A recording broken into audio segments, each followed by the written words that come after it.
Hello there, and welcome to the Sleepy History Channel. Tonight, we travel back to Tudor England, a world that changed the shape of a kingdom forever. This was an age where a single signature could alter a church, a court, or a family's future. Power moved through marriage. Faith became a matter of survival. The crown could lift a person high, then bring them down with terrifying speed. Tudor England still feels close to us because its questions are so human. Who should rule? What should people believe? How much can one person change a nation? Behind the famous portraits was a country full of tension, ambition, fear, and invention. It was a time when old certainties cracked and a new England began to appear. Tonight, we will step inside that world with care. Some truths may feel familiar. Others may change the way you imagine the past. If you enjoy these gentle journeys, I invite you to like, subscribe, or share a thought below. It helps others find their way here too, one sleepy soul at a time. But for now, all you need to do is settle in. Let your shoulders soften. Allow your eyes to grow heavy. And as the day begins to fade, join me as we explore Tudor England together. Let's begin. Tudor England began when Henry Tudor won a crown in battle. In the summer of 1485, England did not receive a new dynasty through calm inheritance. It came through mud, risk, and a battlefield decision that changed the kingdom's future. Henry Tudor had spent much of his life in exile, protected by relatives and watched by enemies who knew his claim could become dangerous. When he landed in Wales, he was not an obvious conqueror. He had a small force, uncertain allies, and a rival king who already held the throne. Yet his march gathered support as it moved inland. At Bosworth, the outcome turned on loyalty as much as strength. The Stanley family waited before committing itself, and that hesitation became decisive. Richard III was killed in the fighting, and Henry emerged as king. The crown was supposedly found after the battle and placed upon his head. Whether that detail is polished by legend or not, it captures the astonishing truth. A dynasty began in one violent afternoon. Henry VIII changed England by trying to secure one son. For Henry, the future of the kingdom seemed to rest on a single problem. He needed a male heir who could inherit without dispute. His father had taken the crown after civil war, so the fear of a weak succession was not abstract. It was family memory. Henry's first marriage lasted many years, but the surviving child was a daughter. In a world shaped by male inheritance, this caused mounting anxiety at court. The king became convinced that his marriage was cursed or unlawful. That belief pulled him into a struggle with the papacy, parliament, and his own conscience. What began as a dynastic question became a national transformation. Laws were rewritten. Religious authority shifted. Families rose or fell depending on how they answered the king's demands. Henry eventually had the son he wanted, but the cost was immense. His search for security left England with a changed church, a shaken nobility, and a royal reputation still debated today. Elizabeth I ruled without marrying and became a national legend. In Tudor politics, an unmarried queen seemed like a problem waiting to happen. Foreign ambassadors studied Elizabeth's health, her moods, and every rumor about possible husbands. Counselors urged her to marry because they feared invasion, faction, and an empty succession. Yet Elizabeth turned her unmarried state into a form of power. She could promise negotiations without surrendering herself to them. She could encourage hope among foreign princes, while keeping England free from a husband who might claim authority. Her speeches presented her as married to the realm, and her image makers turned that idea into a royal mythology. Portraits showed her as untouchable, pageless, and almost symbolic. This was not simple vanity. It was political theatre with real force. By refusing the expected path, Elizabeth made uncertainty work for her. The woman many expected to be guided by a husband instead governed for decades, and her unmarried body became one of the strongest symbols of her reign. The Tudors turned a divided kingdom into a powerful sea nation. When the dynasty began, England was still recovering from decades of noble conflict. Its influence abroad was limited, and its rulers were often preoccupied with keeping control at home. Over the Tudor century, that began to change. The crown invested more seriously in ships, coastal defense, and maritime ambition. Merchants looked beyond familiar European routes. Sailors pushed into colder waters and crossed the Atlantic in search of trade, land, and reputation. This expansion was not smooth or innocent. It involved rivalry, privateering, colonizing dreams, and dangerous experiments at sea. Yet it changed how England imagined itself. The coastline became a frontier rather than an edge. Shipbuilding improved, navigation mattered more, and ocean warfare became central to national survival. By the end of Elizabeth's reign, England had not yet become the global empire of later centuries. But the foundations were visible. A kingdom once consumed by internal struggle had begun to look outward across the water. England broke with Rome because a king wanted a new marriage. The religious revolution that reshaped Tudor England began with a deeply personal royal crisis. Henry wanted his first marriage annulled, but the Pope could not easily grant what he demanded. The matter was tangled in theology, diplomacy, and European power. Catherine of Aragon was not only Henry's wife, she was also connected to the mighty Habsburg family, which made the dispute far more dangerous. As delay turned into frustration, Henry and his advisors began searching for another route. The answer was radical. If papal authority blocked the king's will, then that authority could be rejected within England. Parliament passed acts that severed old bonds with Rome and declared royal supremacy over the English Church. The change reached every parish. Prayers, loyalties, legal oaths, and religious habits came under pressure. A marriage case became a constitutional break. It showed how one ruler's private desire could move through government until it altered the spiritual life of an entire nation. Tudor courts glittered with jewels while spies listened in corners. Royal splendor was never just decoration. At court, clothing, ceremony, and access all carried political meaning.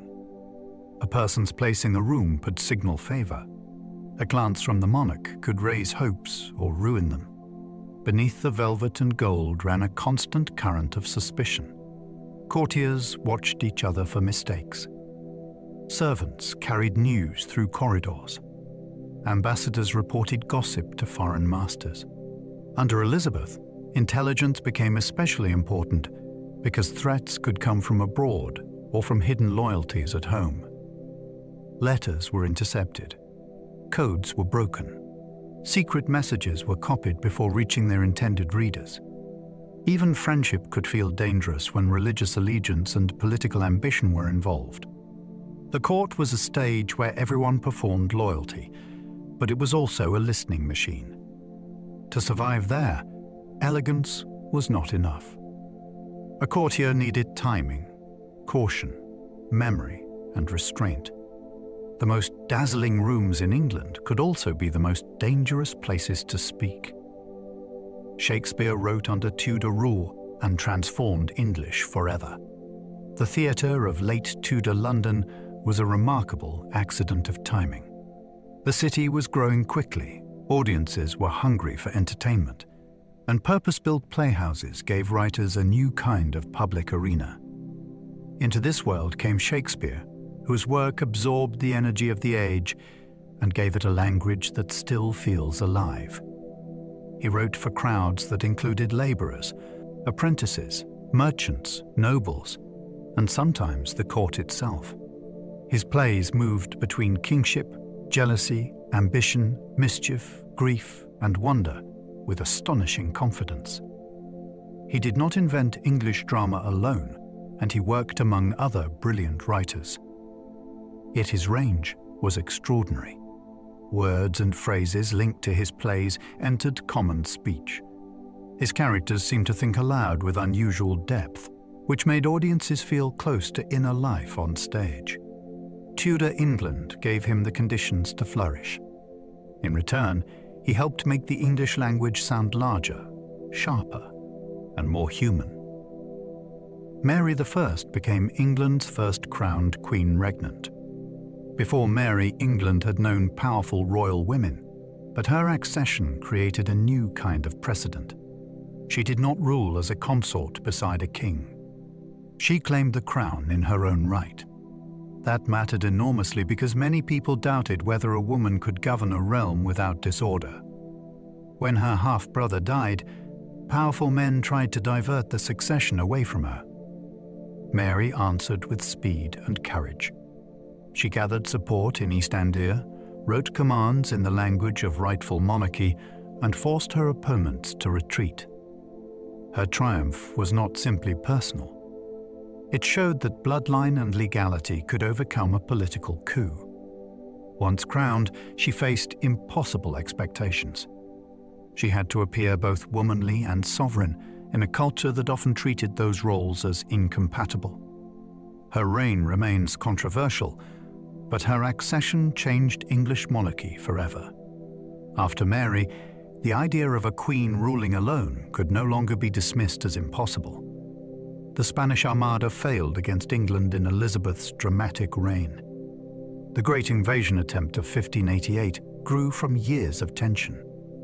Spain was a Catholic superpower, and England had become a Protestant kingdom that supported Spain's enemies. Elizabeth's government also tolerated sea captains who attacked Spanish wealth in the Atlantic. Philip II prepared a vast fleet to escort an invasion force across the Channel. To many observers, England looked vulnerable. The Armada sailed in a crescent formation, huge and disciplined, but the campaign soon became a test of coordination, weather, and nerve. English ships used speed and longer-range gunnery to harry the fleet. Near Calais, fireships created panic and broke the Spanish formation. Then storms drove the battered Armada around Scotland and Ireland. The victory became one of Elizabeth's defining legends. It did not make England safe forever, and it did not destroy Spanish power. Yet it gave the country a story of survival against overwhelming force, and that story echoed for generations. Tudor England could feel modern and medieval at the same time. This is one reason the period feels so compelling. A person could hear printed arguments about religious reform, then watch a public punishment shaped by older ideas of authority. Scholars studied classical texts with fresh excitement, while many villagers still marked the year through customs inherited from the Middle Ages. The government used increasingly sophisticated paperwork, but royal favor still depended on personal access and face-to-face service. Ships crossed oceans, yet medicine remained tied to ancient theories of the body.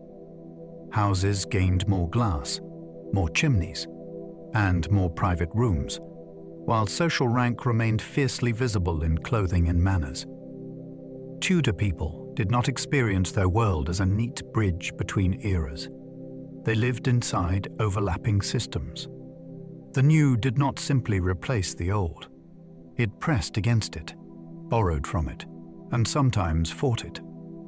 That mixture gives the century its strange power. It feels recognizable at one moment, then startlingly distant the next. Osworth Field, ended the Wars of the Roses in one afternoon. The battle fought in August of 1485 carried the weight of years of dynastic violence. The houses of Lancaster and York had struggled for the throne through shifting alliances, sudden reversals, and repeated bloodshed. By the time the armies met near Market Bosworth, exhaustion hung over English politics. Richard III held the crown, but not every noble trusted him. Henry Tudor brought a claim that was weaker on paper, yet useful to those who wanted change. The fighting itself was not simply a clash of two lines. It was shaped by uncertainty. Some forces held back. Others waited to see which side might win. Richard made a desperate charge toward Henry, hoping to cut down the challenger directly. Instead, he was surrounded and killed. With his death, the Plantagenet line ended in battle. The victory did not erase every danger, but it closed one brutal chapter and allowed a new royal story to begin.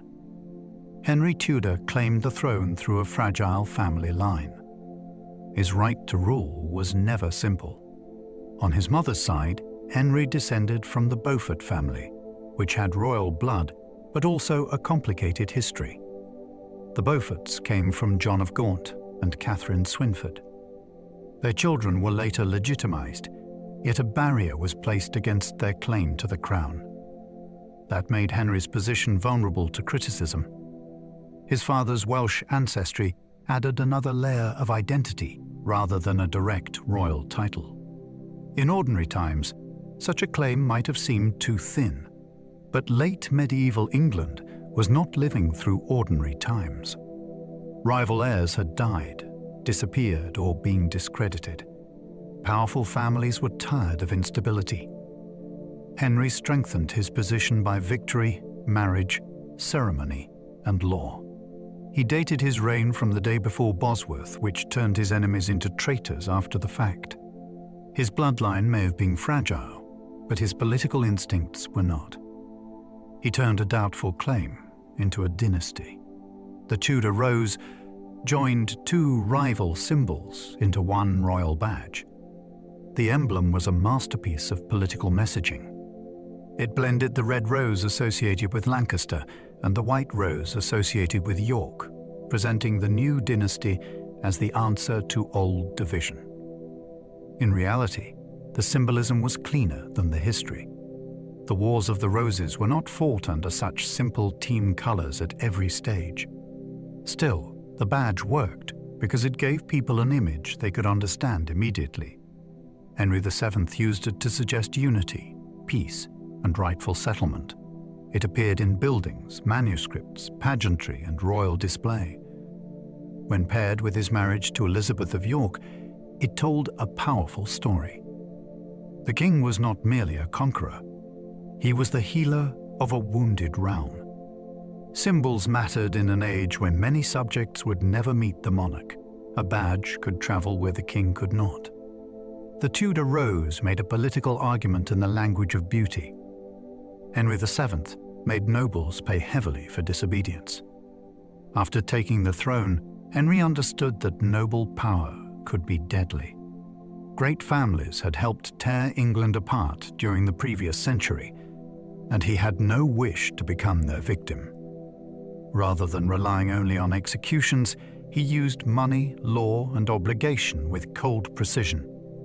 Nobles were made to enter bonds and recognizances, which meant they owed enormous sums if they misbehaved. These financial traps kept potential rivals cautious. The system could feel oppressive, but it was effective. Henry also limited private armies, watched over marriages, and used councils to extend royal authority into the regions. His rule lacked the glamour associated with his son, but it had a different kind of force. He made rebellion expensive before it began. By the time he died, the crown was richer, the nobility was more restrained, and the monarchy stood on firmer ground. His achievement was not dazzling conquest. It was control made durable. Arthur Tudor's early death changed the future of English history. Arthur was raised to be the first great hope of the dynasty. As Prince of Wales, he represented continuity after years of uncertainty. His marriage to Catherine of Aragon joined England to one of Europe's most prestigious royal families. The wedding was celebrated with all the confidence of a new age. Then, only months later, Arthur died at Ludlow. He was still a teenager. The loss was devastating for his parents and politically alarming for the kingdom. Suddenly, the future depended on his younger brother Henry, who had not been prepared in quite the same way. Catherine's position also became uncertain. Years later, the question of whether her first marriage had been fully consummated would become one of the most consequential disputes in European history. Arthur's brief life left a long shadow. A death in a provincial castle helped shape Henry VIII's marriages, England's break with Rome, and the succession struggles that followed. Catherine of Aragon was first married to Henry's older brother. Catherine arrived in England as a Spanish princess with a formidable inheritance of pride, education, and diplomacy. She was the daughter of Ferdinand of Aragon and Isabella of Castile, the rulers who had united much of Spain's power. Her first Tudor marriage was meant to secure an alliance, not create a scandal. She married Arthur in a ceremony filled with expectation, then found herself widowed within months. That left her in a painful limbo. Her dowry, status, and future became matters of negotiation between courts. When she later married Henry, the union required special permission because of her earlier tie to his brother. For many years, this seemed settled. Catherine was respected, devout, and politically capable. She even served as regent while Henry campaigned abroad. But when no surviving son followed, her past became a weapon in the king's argument. A marriage once designed to strengthen England eventually became the knot that Henry tried desperately to untie. Henry VIII was once celebrated as a golden prince. The older image of Henry can make it easy to forget how dazzling he seemed at first. When he became king, he was young, athletic, educated, and eager to impress Europe. Observers praised his height, energy, and charm. He could dance, compose, ride, hunt, and speak with the confidence of someone raised to believe he belonged at the center of the world. His court embraced display. Tournaments became theaters of royal magnificence, and foreign visitors saw a monarch who wanted England to be admired. This early glamour mattered because it shaped expectations. People hoped he would bring renewal after his father's cautious rule. He seemed like a king from romance, all splendor and promise. The later Henry became heavier, more suspicious, and more feared, but that transformation is part of the fascination. The same man who began as a shining Renaissance prince ended as one of the most commanding and unsettling rulers in English history. The young Henry loved music as much as hunting and jousting. For Henry, kingship was not only government, it was performance. Music filled his private chambers and public celebrations, and he took real pride in his skill. He played instruments, sang, and composed. Court musicians were not background decoration. They helped create the atmosphere of majesty around him. Hunting and jousting offered another kind of display. In the hunting field, the king showed stamina and mastery over an aristocratic pastime. In the tournament yard, he could present himself as brave, graceful, and almost heroic. These activities were not idle hobbies. They were languages of power.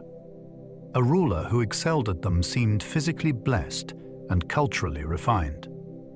Yet they also carried risk. Jousting injuries could be serious, and Henry's later health may have been affected by the violent sports he loved. The younger king's world was filled with sound, movement, and competition. His body and talent were part of his political image long before portraits fixed him in memory. Wolsey rose from modest origins to become England's richest churchman. Thomas Wolsey's ascent was one of the great social climbs of the Tudor age. He was the son of an Ipswich butcher, which made his rise seem astonishing to aristocrats who valued ancient blood. Education opened the first door. Talent did the rest. Wolsey had a gift for administration, persuasion, and magnificent self-presentation. Under Henry VIII, he became chief minister, cardinal, Lord Chancellor, and papal legate. That combination gave him immense influence in both church and state. He handled diplomacy, legal business, finance, and royal access with relentless energy. His household became almost princely, and his wealth allowed him to build on a scale that rivaled the nobility. Yet his success depended on satisfying the king. That made his position brilliant, but dangerous. When he failed to secure the annulment Henry wanted, enemies moved quickly. Wolsey's story shows the strange openness and cruelty of Tudor power. Ability could lift a man astonishingly high, but royal disappointment could bring him down. Cardinal Wolsey built Hampton Court before Henry claimed it for himself. Hampton Court began as the dream of a minister who understood architecture as power. Wolsey took an older manor and transformed it into one of the most impressive residences in England. Its courtyards, lodgings, kitchens, and ceremonial spaces announced that the cardinal was no ordinary servant. He could host the king in surroundings fit for a monarch, which was both useful and risky. Magnificence pleased Henry, but it also reminded everyone how rich Wolsey had become. The palace blended comfort with theatre. It could manage crowds, display hierarchy, and surround important visitors with carefully staged splendor. When Wolsey fell from favor, Hampton Court passed into royal hands. Henry expanded and adapted it, turning a minister's masterpiece into a Tudor royal palace. That transfer tells a whole story in brick and stone. In Tudor England, even the grandest house could become a confession of overreach. Wolsey built a wonder, and the king made it his own. Anne Boleyn helped bring Renaissance ideas into the English court. Anne's power was not only in her beauty or in the king's obsession. She had spent formative years in the Netherlands and France, where court culture was polished, literate, and alive with new learning. When she returned to England, she carried more than fashionable sleeves and graceful manners. She brought books, religious curiosity, musical skill, and a sharper style of conversation. Her circle included people interested in reform, scripture, and the fresh intellectual currents moving across Europe. She owned devotional works that encouraged personal engagement with faith, and she protected scholars whose views challenged older religious habits. At court, this mattered. Ideas traveled through gifts, private readings, whispered discussions, and the taste of influential people. Anne became a focus for those who hoped the king's marital crisis might open the door to wider change. Her rise was dangerous, but it was also culturally important. She helped make the English court feel connected to a larger European movement. Henry's divorce crisis became a religious earthquake across the kingdom. At first, the dispute seemed to belong to lawyers and churchmen. They argued over scripture, canon law, and whether a royal marriage could be declared invalid after many years. Yet the matter did not stay confined to learned chambers. It spread into pulpits, universities, noble households, and ordinary parishes. People were asked to accept new answers to old questions. Could the Pope decide England's most important spiritual disputes? Could a king claim authority over the church within his realm? Could obedience to the crown become a test of conscience? Those questions unsettled the country because religion shaped every stage of life. Baptism, marriage, confession, burial, holy days, and prayers for the dead all belonged to a shared religious world. Once the king challenged the system that held that world together, nothing remained untouched. A case about one marriage became a force that shook altars, loyalties, memories, and fears across the whole kingdom. Parliament helped make Henry supreme head of the English Church. The transformation did not happen through royal anger alone. It was carried into law through a remarkable series of parliamentary acts. This gave the break with old authority a hard legal structure. Statutes limited appeals to Rome, redirected payments, and placed spiritual power under the crown. The language of obedience became precise, written down, and enforceable. The Act of Supremacy made the king's position unmistakable, while new oaths tested whether subjects would accept it. This was one of the most important changes in English political history. Parliament was not simply watching a king act. It helped build the machinery that made his will operate across the kingdom. Courts, bishops, officials, and local communities now had legal instructions to follow. Resistance could be treated as treason rather than disagreement. The result was unsettling and powerful. A national church was not created by one speech or one argument. It was assembled clause by clause, with ink, pressure, and fear. Thomas Cromwell used paperwork to remake England's religious life. Cromwell understood that revolution could move through documents. As Henry's chief minister, he sent out injunctions, commissions, letters, and questionnaires that reached deep into local life. Officials were ordered to inspect religious houses, examine conduct, record wealth, and report disobedience. Parish clergy received instructions that altered preaching, teaching, and the visible habits of worship. This was not dramatic in the way a battle is dramatic, but it could be just as transformative. A sealed order might arrive in a town, and suddenly, images were questioned, books were demanded, and old routines became suspect. Cromwell's genius was administrative. He made distant policy feel immediate.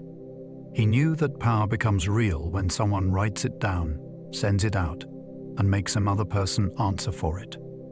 His methods helped turn the king's religious agenda into daily experience. In Tudor England, parchment could move faster than armies, and a clerk's hand could change the shape of belief. Monasteries once owned huge portions of Tudor England's wealth. Before their destruction, religious houses formed one of the greatest landholding networks in the kingdom. Abbeys and priories did not only shelter monks or nuns. They managed farms, collected rents, controlled mills, employed servants, offered hospitality, and influenced local economies. Some were ancient foundations with histories reaching back hundreds of years. Their buildings dominated landscapes, and their bells marked time for surrounding communities. They also held objects of deep devotion. Shrines attracted pilgrims who spent money on food, lodging, and offerings. To supporters, these institutions prayed for the living and the dead. To critics, they looked wealthy, corrupt, and vulnerable to attack. Their estates made them especially tempting to a king who needed money and control. When officials began to measure their value, the scale was astonishing. England discovered that spiritual institutions were also financial powers. To seize them was not just a religious act. It was one of the largest transfers of property the country had ever seen. Henry's dissolution of the monasteries transformed towns and landscapes. The closures did not happen in a single moment. Smaller houses were targeted first, then larger and richer foundations followed. Commissioners arrived with authority to inspect, negotiate, and demand surrender. Monks and nuns were pensioned, displaced, or absorbed into changed circumstances. Libraries were broken up. Treasures were taken. Lead was stripped from roofs. Stone was reused in houses, walls, and farm buildings. In some places, communities lost centers of charity and employment. In others, the ruins became part of a new local order. The visible effect was enormous. Great churches that had shaped skylines fell into decay. Cloisters became empty. Dormitories opened to weather. The soundscape changed too, as monastic bells and daily prayers disappeared. For people who had grown up with these institutions as permanent features, the speed of change must have felt bewildering. A sacred geography was being dismantled. The result left scars and monuments across England, some broken, some beautiful, all heavy with memory. Some former abbeys became mansions for ambitious Tudor families. After the closures, monastic land did not simply vanish into royal storage. Much of it passed into the hands of courtiers, officials, merchants, and rising gentry who saw opportunity in sacred stone. A cloister might become a courtyard. A prior's lodging might become a private residence. A refectory could be adapted for household use. These conversions were practical, but they were also symbolic. Families who acquired former religious property could display loyalty to the new order while increasing wealth and status. The buildings themselves carried prestige. Thick walls, fine stonework, and commanding locations made them ideal for transformation. Yet the past was never entirely erased. A guest might sleep where monks once prayed. A family dinner might be served near a space once shaped by silence and ritual. The new owners lived inside history while reshaping it for their own advancement. In Tudor England, social ambition had moved into an abbey and call it home. The pilgrimage of grace showed that religious change could spark rebellion. In 1536, unrest in the north became one of the greatest challenges Henry ever faced. Thousands gathered under banners marked with sacred symbols, and their movement drew in gentlemen, clergy, townspeople, and common laborers. They objected to religious policies, economic pressures, and ministers they believed were misleading the king. The name they used suggested devotion rather than treason. They saw themselves as loyal subjects asking for restoration, not rebels trying to destroy monarchy. That made the crisis especially dangerous. Their numbers were large, and their grievances had emotional force. Negotiations brought temporary calm, but the Crown later punished leaders with severity. The episode revealed something crucial about Tudor rule. Religious reform was not an abstract policy that people absorbed without feeling. It touched memory, identity, local pride, and fear for the soul. When change came too quickly, it could turn obedience into alarm. The Rising showed that conscience and community could become political forces.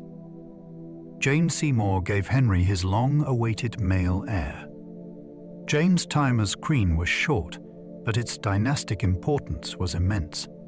She came from a respectable gentry family rather than a royal house, and her public image was shaped around obedience, modesty, and calm after the turmoil before her. In October 1537, she gave birth to Edward at Hampton Court. The arrival of a living son was the moment Henry had pursued for years. Celebrations followed because the succession finally seemed secure. Yet triumph quickly darkened. Jane became ill after childbirth and died soon afterward. Her death gave her a special place in Henry's memory. She had provided what he most wanted, and she did not live long enough to fall from favor. Later, Henry chose to be buried beside her, which tells us how powerfully her role mattered to him. Jane's legacy rests on a single birth, but that birth shaped the reigns that followed. Through Edward, her brief queenship changed England's religious future. Edward VI became king while still a child. When Henry died, the throne passed to a boy who was only 9 years old. Edward had been educated for kingship, but he could not rule alone in any ordinary sense. Government therefore depended on adult protectors, counselors, and factions competing around the royal child. This made the reign both fragile and intense. Decisions carried Edward's authority, yet older men shaped the machinery behind them. The young king was intelligent, serious, and deeply engaged with Protestant ideas. His notebooks and writings suggest a boy trained to think of monarchy as a sacred duty. Still, childhood created unavoidable vulnerability. Whoever controlled access to him could influence policy, patronage, and the future of the church. The court became a place of careful positioning. Families looked for advantage, while reformers saw a chance to move faster than they had under Henry. Edward's reign reminds us that a crown could sit on a child's head, while the struggle for power raged around him. Edward's reign pushed England further into Protestant reform. Under the young king, religious change accelerated. Worship moved away from many familiar practices of late medieval Catholicism. English services gained authority.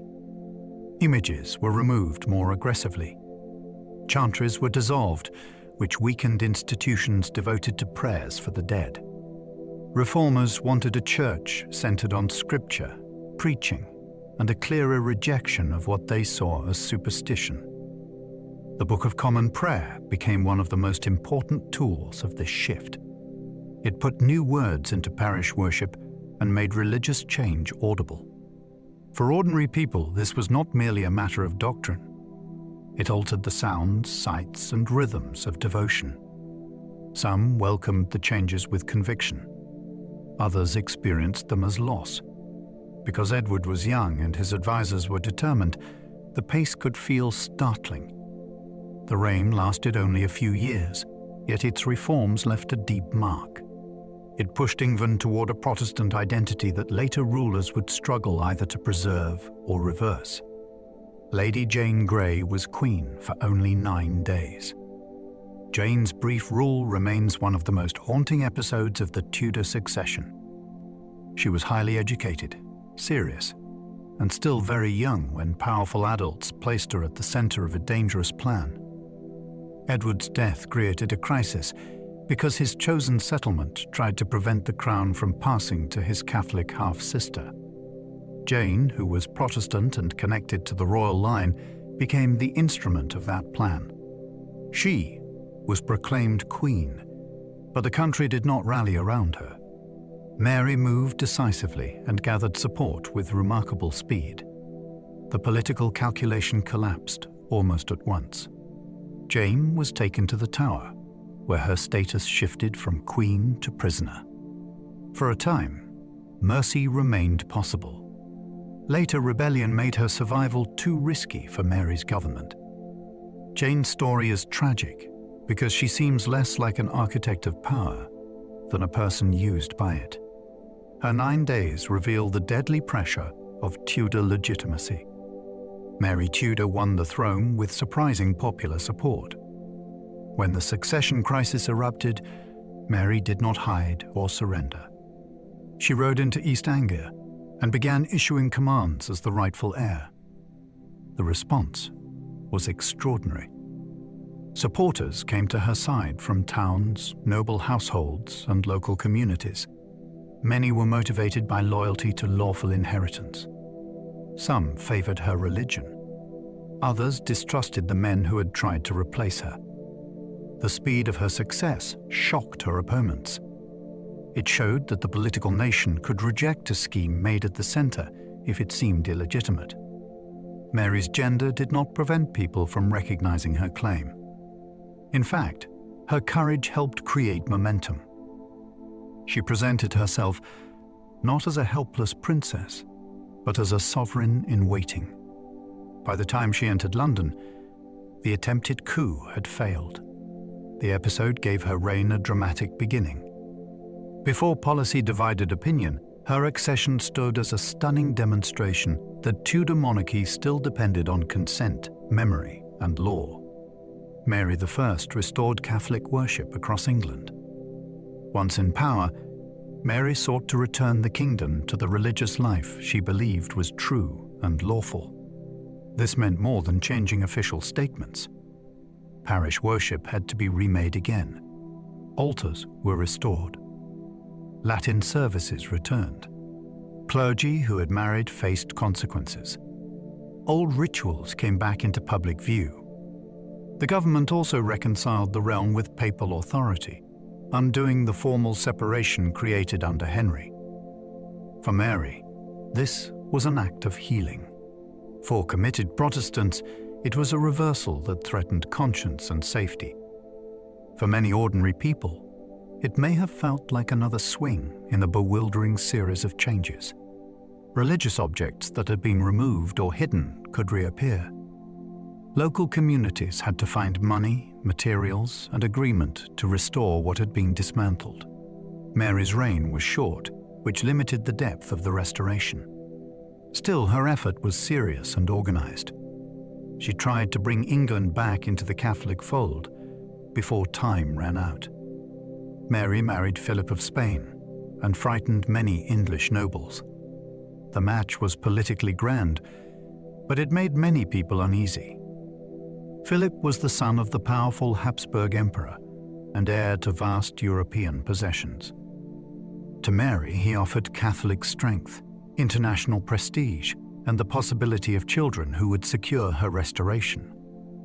To critics, he represented foreign influence and the danger that England might become entangled in Habsburg interests.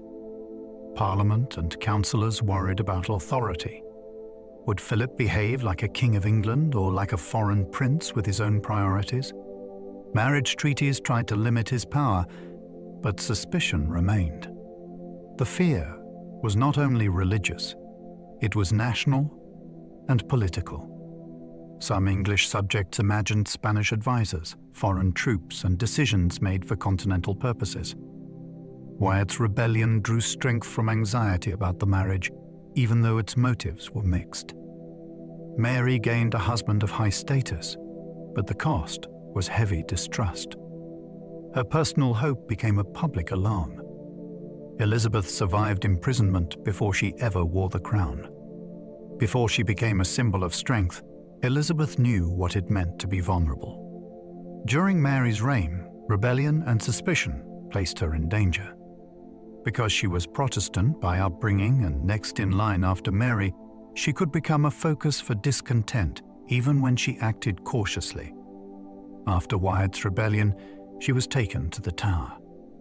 The symbolism was terrifying. The fortress had held people who never emerged alive. Elizabeth had to navigate interrogation, fear, and the possibility that others' plots could destroy her. She denied involvement and used careful language to protect herself.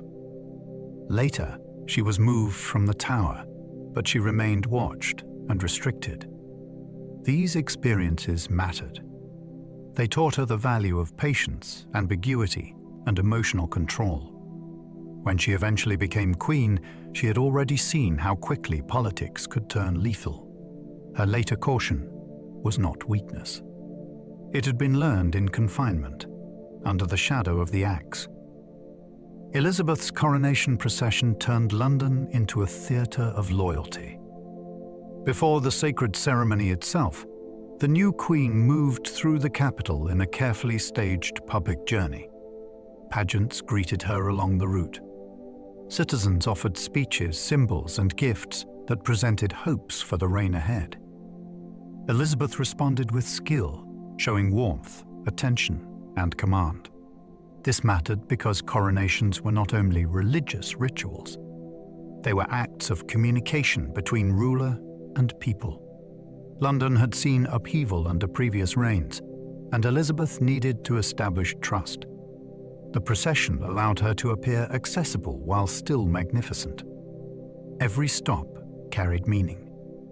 The city praised her legitimacy, wisdom, and promise. She accepted these messages in ways that made spectators feel seen. The performance helped introduce a queen who was young, unmarried, and politically untested.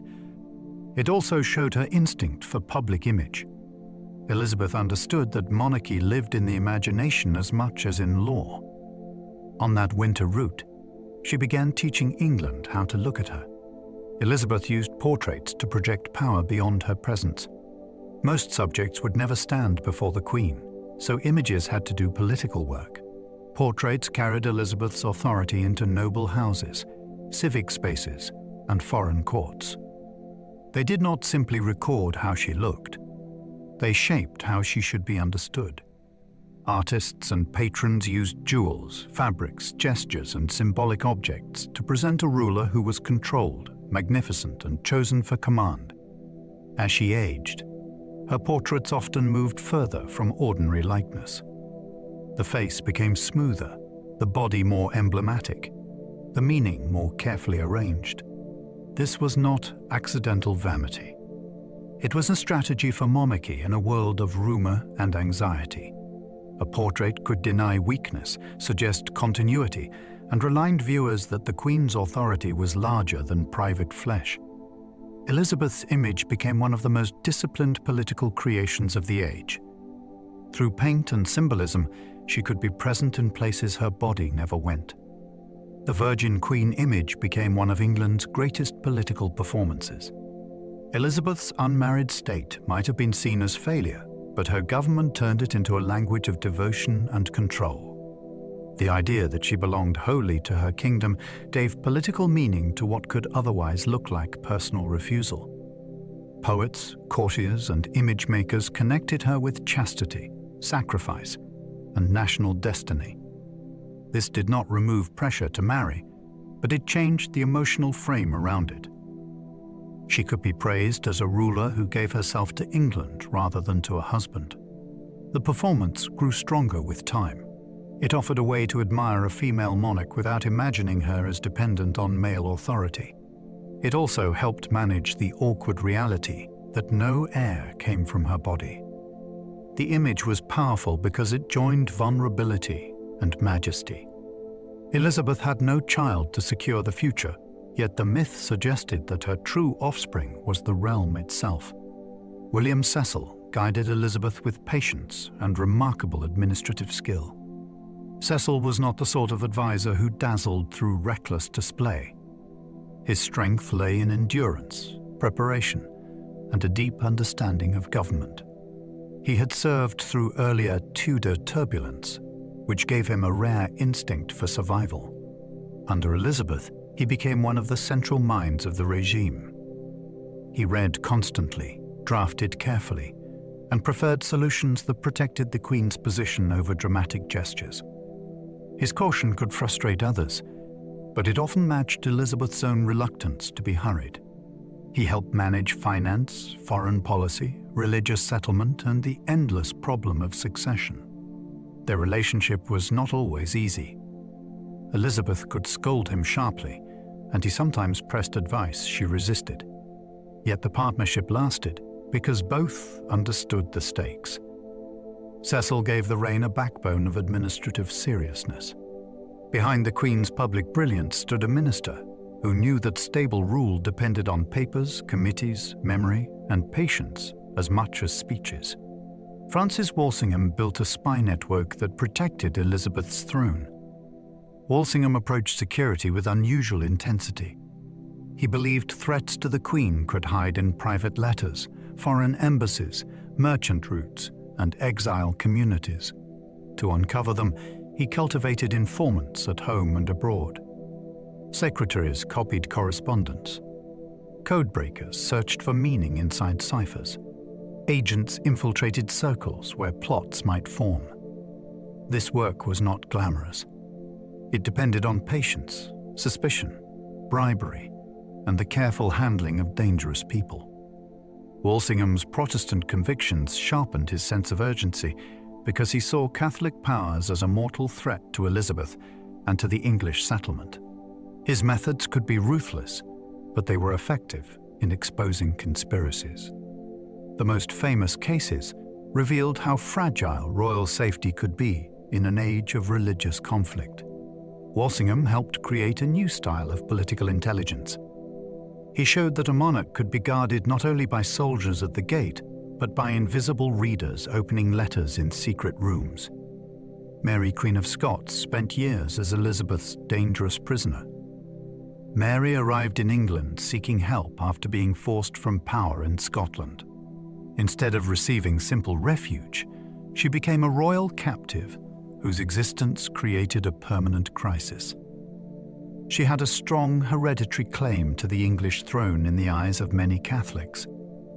That made her valuable, dangerous, and impossible to ignore. Elizabeth did not want to execute a fellow anointed queen, but she could not safely release her. So Mary moved between guarded houses for years, watched by officials and surrounded by uncertainty. Her captivity became a magnet for plots, hopes, and foreign schemes. Even when she was physically confined, her name traveled widely. Supporters imagined her as an alternative queen. Enemies saw her as a living threat. The situation trapped Elizabeth in a painful dilemma. Keeping Mary alive preserved royal principle, but it also preserved danger. Few prisoners in English history have mattered so much simply by continuing to breathe. The Babington Plot sealed Mary Queen of Scots' fate. The conspiracy of 1586 offered Elizabeth's ministers the evidence they had long feared and perhaps expected. Anthony Babington and his associates planned to assassinate Elizabeth and free Mary.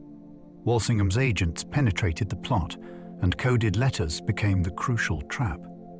Mary's correspondence was secretly intercepted and deciphered, allowing the government to follow the scheme as it developed. When a letter appeared to approve action against Elizabeth, the political balance changed. Mary could no longer be treated only as a captive with dangerous friends. She could be charged as a participant in treason against the queen who held her. The trial that followed was extraordinary because it placed an anointed monarch under judgment in another queen's realm. Mary defended her status and denied English jurisdiction, but the machinery had already moved against her. The plot gave Elizabeth's counsel what it needed. It turned long-standing suspicion into a legal case, and it made Mary's survival almost impossible. Elizabeth signed Mary's death warrant with deep political hesitation. The decision placed Elizabeth in a tormenting position. Executing Mary could remove a serious threat, but it also meant killing a fellow queen. That crossed a boundary many rulers feared. If subjects could lawfully put an anointed sovereign to death, what did that imply about monarchy itself? Elizabeth delayed, argued, and resisted pressure from councillors who believed the danger was intolerable. When she finally signed the warrant, confusion and controversy followed over how quickly it was carried out. Mary was executed at Fotheringhay in 1587. Elizabeth reacted with anger toward those who had acted, whether from genuine shock, political necessity, or both. The event sent a message across Europe. To Protestants, it could look like grim self-defense. To Catholics, it was martyrdom and outrage. Elizabeth survived the decision, but it stained the reign with a moral weight that could not be polished away. The queen who mastered delay had reached a moment where delay no longer worked. The Armada campaign became a story of weather and strategy. The defeat of the Spanish fleet was never just a miracle of storms, and it was never only a triumph of English seamanship. It was the result of many pressures working at once. Spanish planning required the Armada to link with an army waiting in the Low Countries. That coordination was extremely difficult because tides, communication, and enemy action could disrupt the plan. English commanders avoided a simple boarding battle against larger Spanish ships. Instead, they used maneuverability and gunfire to keep pressure on the fleet. Weather then magnified every problem. Winds pushed damaged ships into dangerous waters and forced a long route home around the northern coasts.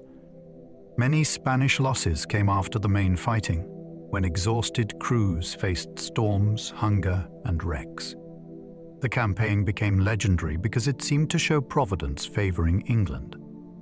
Yet its real fascination lies in the combination. Human choices, naval design, timing, and weather together decided the fate of nations. English fireships helped scatter the Spanish fleet at Calais. At Calais, the Armada anchored in a tense and vulnerable position. The Spanish fleet needed to preserve formation while waiting for contact with the invasion army. The English seized the moment with a frightening tactic. They sent burning vessels toward the anchored ships at night. The danger was not only flame. Sailors feared that such ships might be packed with explosives, as had happened in other conflicts. Panic spread.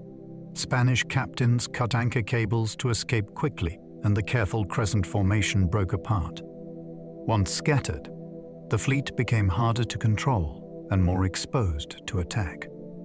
The next day, at Grove Lines, English ships pressed the advantage in a fierce engagement. The fireships did not destroy the Armada by themselves, but they changed the campaign's rhythm. They turned waiting into disorder. In naval warfare, fear could be as powerful as metal. A few burning hulls drifting through darkness helped unsettle one of the most famous fleets in history. Drake attacked Spanish ports before the Armada ever sailed. Francis Drake understood that waiting passively for invasion was dangerous. In 1587, he led a bold raid against Spanish preparations. His fleet struck Cadiz, where ships, supplies, and equipment were gathered for the planned campaign against England. The attack caused damage, delay, and embarrassment. Drake described it with a phrase that became famous: singeing the King of Spain's beard. The words sound playful, but the operation had serious strategic value. By disrupting shipping and stores, he bought England time. He also showed the aggressive spirit of Elizabethan sea warfare, where privateering, state policy, and personal reputation often overlapped. Drake was admired in England and hated in Spain, which tells us how effectively he embodied the conflict. His raid did not prevent the Armada forever, but it altered the timetable. Sometimes history turns not only on great defensive battles, but on earlier strikes that slow an enemy's hand before the main blow falls. Privateers blurred the line between piracy and national service. In Elizabethan England, a sea captain could be both entrepreneur and weapon. Privateering allowed privately owned ships to attack enemy commerce under official license. This made raiding appear lawful when directed against approved targets, especially Spanish or Portuguese wealth.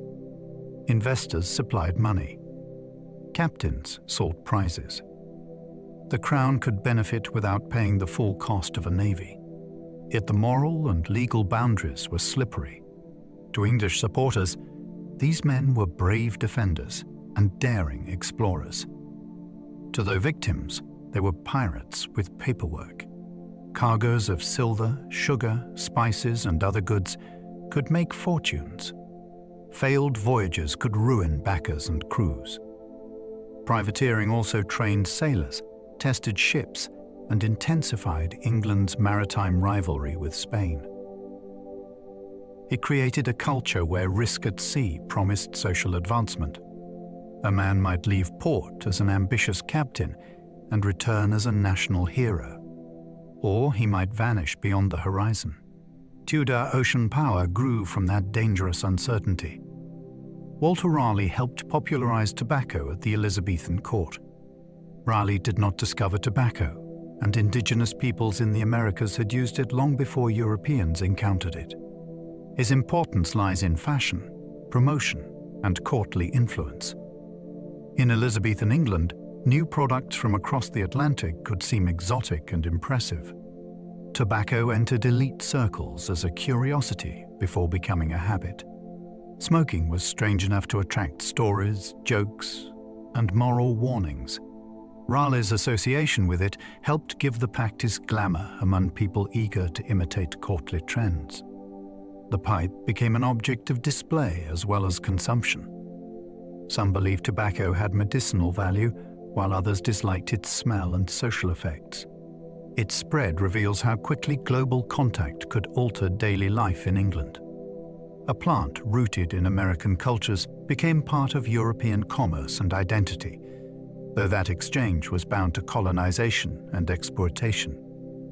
In Raleigh's world, a fashionable puff of smoke could carry the shadow of a changing Atlantic. England's first American colony at Roanoke vanished without explanation. The settlement on Roanoke Island has fascinated people for centuries because it leaves history with an empty space. Sponsored by Raleigh and led in its final phase by John White, the colony struggled with supply problems, local tensions, and the sheer difficulty of surviving far from England. White returned across the Atlantic for help, but war with Spain delayed his journey back. When he finally reached Roanoke in 1590, the settlers were gone. There were no bodies waiting in the open, and no clear record explaining their fate. The word Croatoan had been carved at the site, pointing toward a nearby indigenous community or location. That clue has inspired many theories. The colonists may have moved, joined local peoples, died through hardship, or scattered under pressure. The mystery endures because it sits at the beginning of England's colonial story. Before Jamestown, before empire, there was a fragile outpost that disappeared into uncertainty. The word Croatoan became Roanoke's haunting final clue. When John White returned to the abandoned settlement, the carved word did not read like a random mark. Croatoan was the name of a nearby island, and also the name associated with indigenous people known to the English. That makes the clue more intriguing than a simple mystery symbol. It may have been a message saying the colonists had moved there.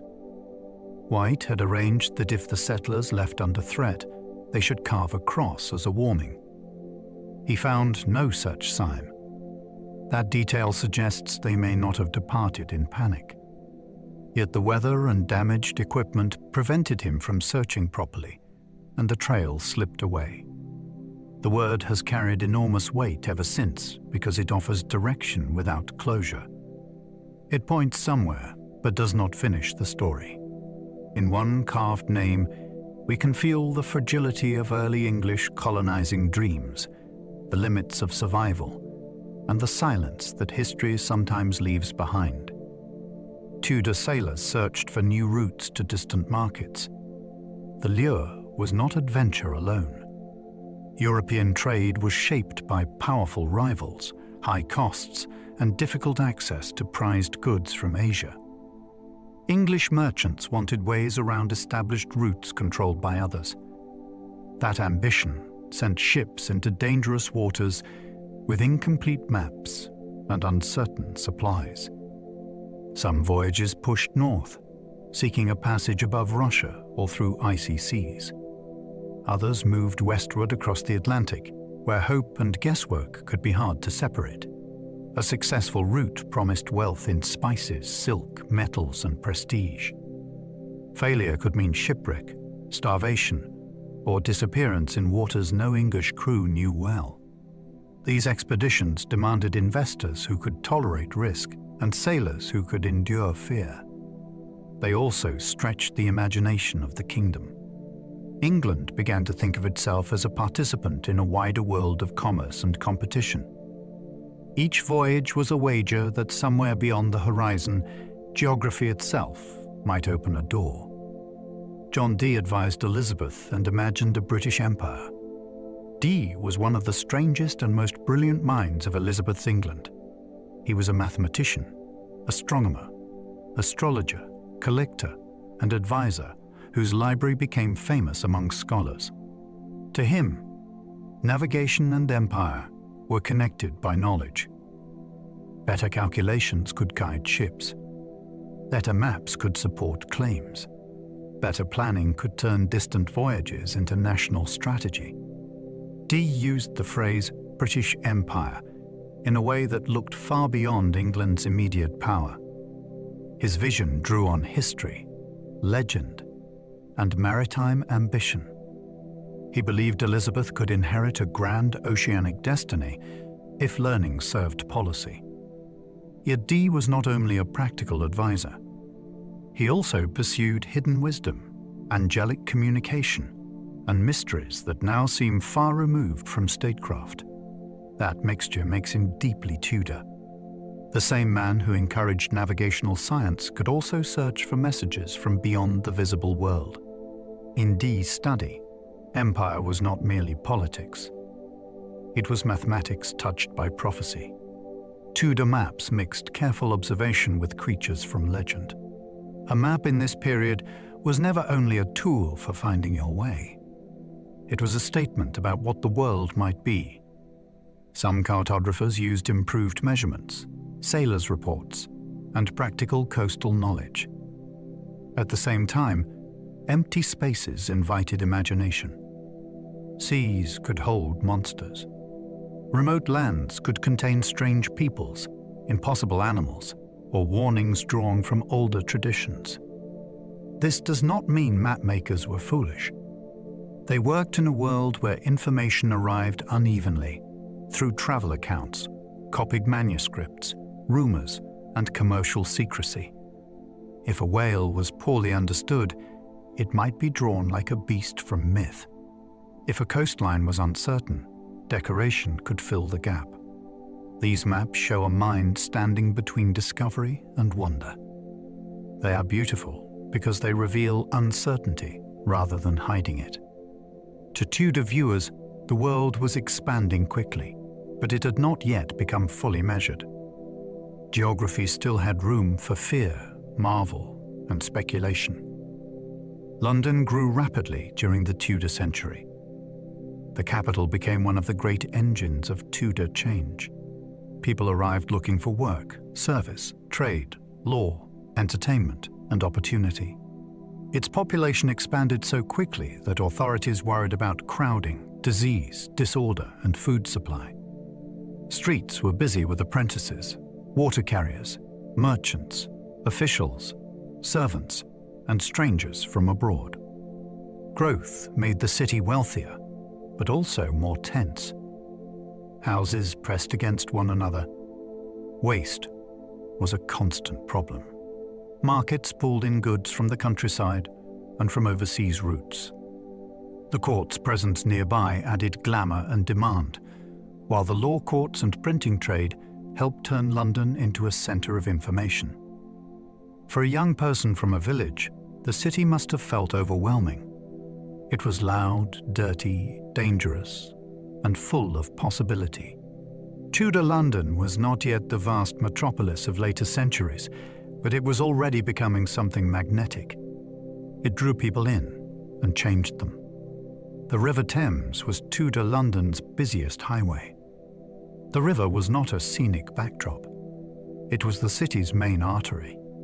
Moving through London by road could be slow, crowded, and unpleasant, so thousands relied on boats. Watermen carried passengers between stairs along the banks, calling for fares and steering through a crowded working river. The Thames connected royal palaces, merchant wharves, theatres, prisons, and neighbourhoods with a speed that streets could not match. Barges moved supplies. Ceremonial journeys displayed authority. Prisoners might be taken by water to the Tower, which gave the journey a grim drama. The river also smelled, flooded, froze in hard winters, and carried refuse away with uneven success. Yet it held the city together. News travelled along it. Goods travelled along it. Status could be shown upon it. To understand Tudor London, imagine a broad moving road of tide and traffic, where a queen's barge and a fish seller's boat might share the same restless water. London Bridge carried houses and shops above the water. To modern eyes, it seems astonishing that a bridge could be a neighbourhood. The old bridge was crowded with buildings that rose above its roadway, creating a narrow passage of trade and daily life over the Thames. Shops faced the route, and homes stood packed into the structure. Travellers crossing from Southwark into the city passed through a strange elevated street, alive with buying, selling, noise, and smell. Below, the river rushed through the bridge's arches with dangerous force. Boatmen had to judge the tide carefully if they tried to shoot the bridge. The structure also carried darker symbols of authority. Traitors' heads were displayed at the southern gate, making political punishment part of the city's entrance. London Bridge was therefore practical, commercial, domestic, and theatrical all at once. It joined two banks, but it also staged the power of the state. Few places captured Tudor London's intensity so completely. St. Paul's Cathedral Yard became a noisy centre of bookselling. The area around the great cathedral was one of London's liveliest places for printed words. Booksellers, printers and stationers gathered there because it stood near educated customers, clergy, lawyers, students and visitors. A person could find religious works, ballads, schoolbooks, proclamations, pamphlets, and controversial texts. This mattered in a century when print was transforming public life. Ideas could now be copied faster, sold more widely, and argued over by people who never met the author. St. Paul's churchyard became a marketplace for knowledge and persuasion. It was not calm like a library. It was busy, commercial, and talkative. Customers browsed, gossip circulated, and new titles could spark excitement or trouble. Authorities watched the book trade because words could challenge obedience. Yet the appetite for reading kept growing. In that crowded space, England's intellectual life passed through human hands. A buyer carrying away a small printed volume might also carry away a change in belief. Tudor playhouses rose outside London's strict city boundaries. Theatre thrived partly because it knew where to stand. City authorities often distrusted playgoing, fearing disorder, crowds, disease, and moral corruption. Entrepreneurs found room just beyond the jurisdiction of the most hostile officials. These liberties and suburbs gave performance a breathing space. There, purpose-built theatres could attract large audiences without sitting fully under civic control. The arrangement shaped English drama. Playhouses became places where different ranks mixed in one charged environment. A noble might sit in comfort while a labourer stood close to the stage. The crowd was not passive. It reacted, laughed, shouted, judged, and returned when pleased. This energy pushed playwrights to write with speed and force. The location also mattered socially. Theatres stood near bear-baiting arenas, taverns, and other entertainments, which made them part of a larger world of urban appetite. Tudor drama did not emerge from quiet respectability. It grew on the edge, where regulation weakened and imagination found a crowd. The Globe opened after Elizabethan theatre had already become wildly popular. By the time this famous playhouse appeared, London had already learned to love commercial drama. The theatre, the curtain, and other venues had built audiences for decades. The Globe's creation followed a remarkable act of theatrical determination. After a dispute over a lease, members connected with Shakespeare's company dismantled an earlier playhouse and reused its timbers across the river. The result became one of the most celebrated performance spaces in history. Its open-air design placed actors in close contact with spectators. Daylight shaped the performance. Minimal scenery forced language to create castles, forests, storms, and battlefields in the mind. The building was not sacred in its own time. It was a working venue, designed to sell tickets and hold attention. Its fame comes from what happened there. Some of the richest drama ever written met audiences who demanded pace, feeling, wit, and danger. The Globe reminds us that high art can be born from practical business. Shakespeare's company performed for both common crowds and royal audiences. The same actors could move between very different worlds. On one day, they might perform before a noisy public audience that paid for admission and expected gripping entertainment. On another, they might appear at court, where performance became part of elite celebration and royal service. This double life shaped the company's style. Plays needed enough action and humor to satisfy a broad crowd, yet enough verbal brilliance and political subtlety to impress cultivated listeners. Patronage also mattered.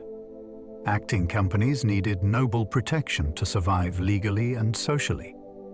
Shakespeare's group eventually became the King's Men after Elizabeth's death, but its Tudor career had already shown how theatre could bridge social distance. The stage allowed monarchs to watch stories about power while standing safely outside them. It allowed ordinary Londoners to hear kings speak in poetry.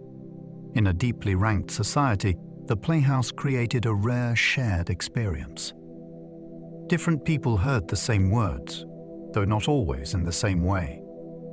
Christopher Marlowe's plays brought ponderous ambition to the Tudor stage. Before Shakespeare's mature masterpieces, Marlowe helped teach English drama how large it could sound. His mighty blank verse gave characters a new scale of desire. They did not merely want comfort or survival. They wanted crowns, forbidden knowledge, conquest, and powers beyond ordinary human limits. Tamburlaine rose from obscurity toward world domination with terrifying confidence. Dr. Faustus bargained his soul for knowledge and pleasure. Barabbas, in The Jew of Malta, moved through revenge and manipulation with dark theatrical force. Marlowe's language had a driving music that made ambition feel almost intoxicating. His own life added to the legend. He was linked to espionage, religious suspicion, and violent company before his early death in Deptford. Whether every rumor about him is true or not, his work captured something dangerous in the Elizabethan imagination. He made the stage feel like a place where human appetite could grow, until it challenged heaven, empire, and fate. Tudor actors performed female roles with boys and young men. Women did not appear as professional stage actors in public English playhouses during this period. Female characters were played by male performers, often boys whose voices and bodies suited the roles. This shaped how plays were written and received.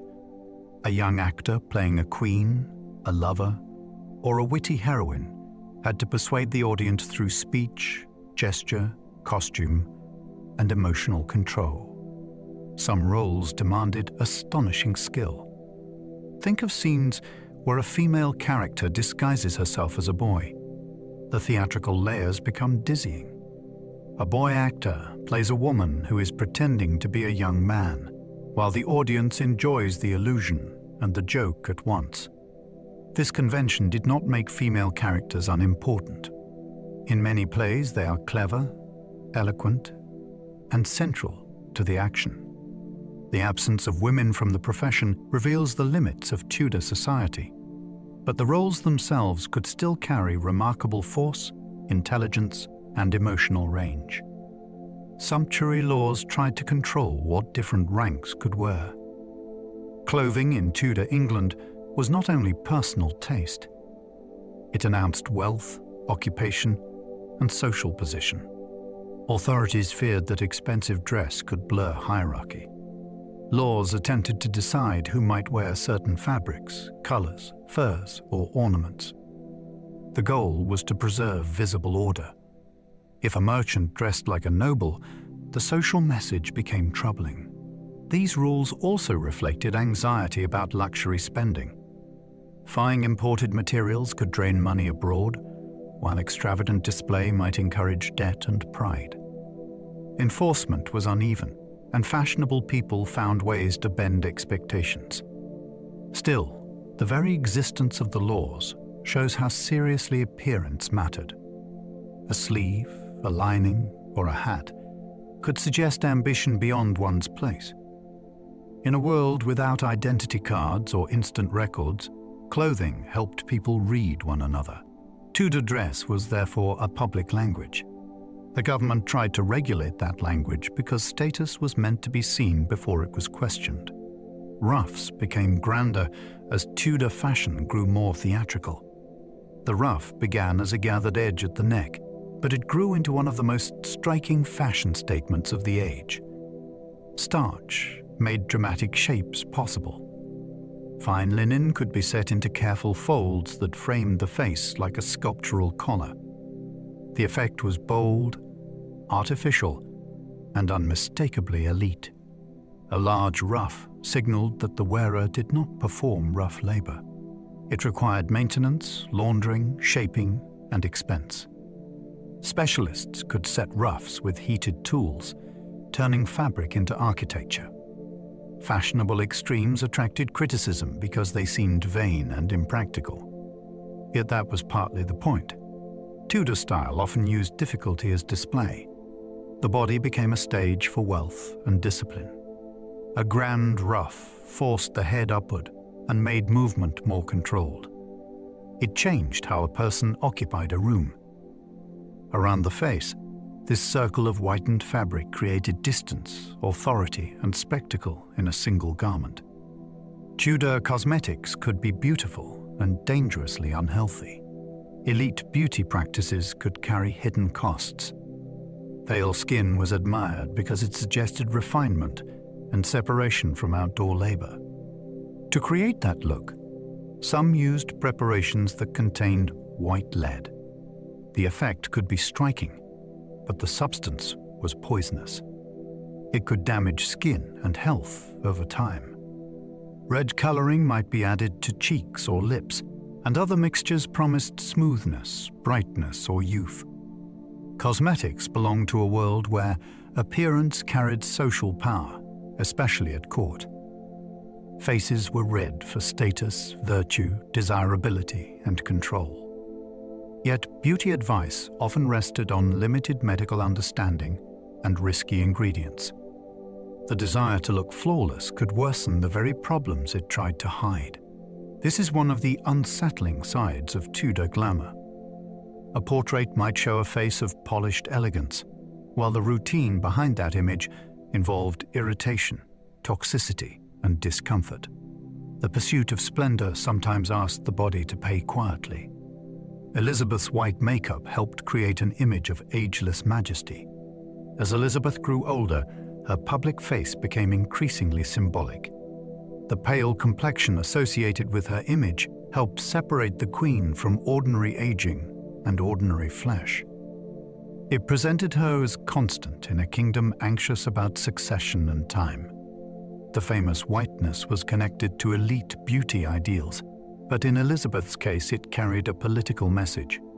A queen who did not marry and did not produce an heir needed other ways to project continuity. Her image became controlled with extraordinary care. Artists were expected to preserve a recognizable, majestic version of her rather than expose the marks of age. The whitened face worked like a mask of monarchy. It suggested purity, authority, and distance. We should not see it as simple vanity. It was part of a broader system of royal performance. Elizabeth's body aged like everybody does, but her image was trained to resist time in the public imagination. Tudor feasts displayed power through sugar, spice, and spectacle. A great banquet was not just a meal. It was a demonstration of reach.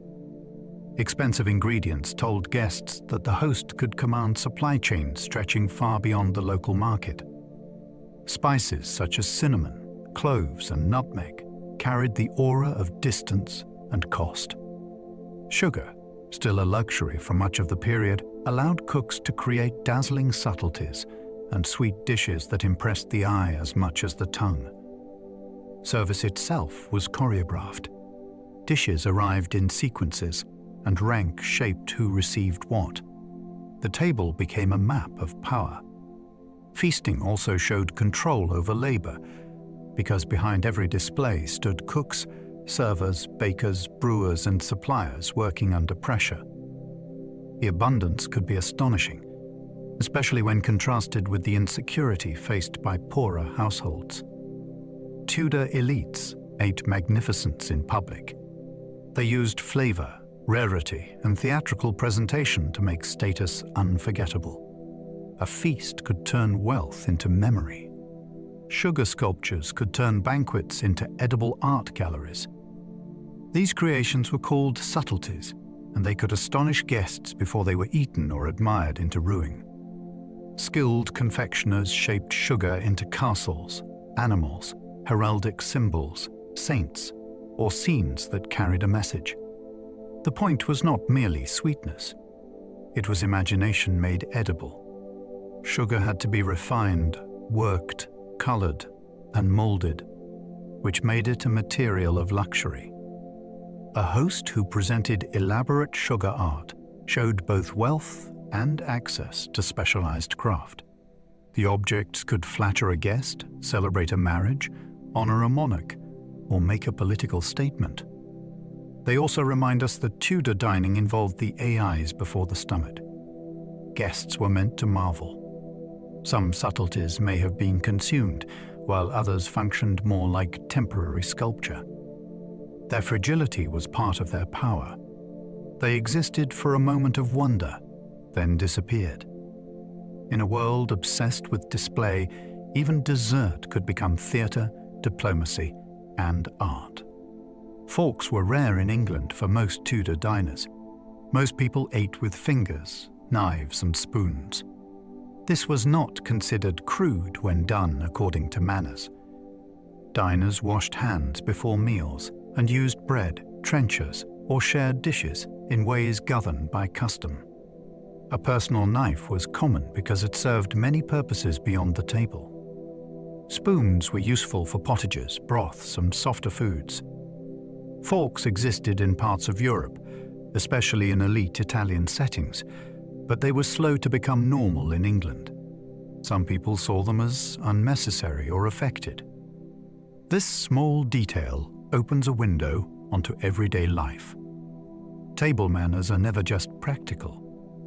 They reveal assumptions about the body, cleanliness, class, and foreign influence.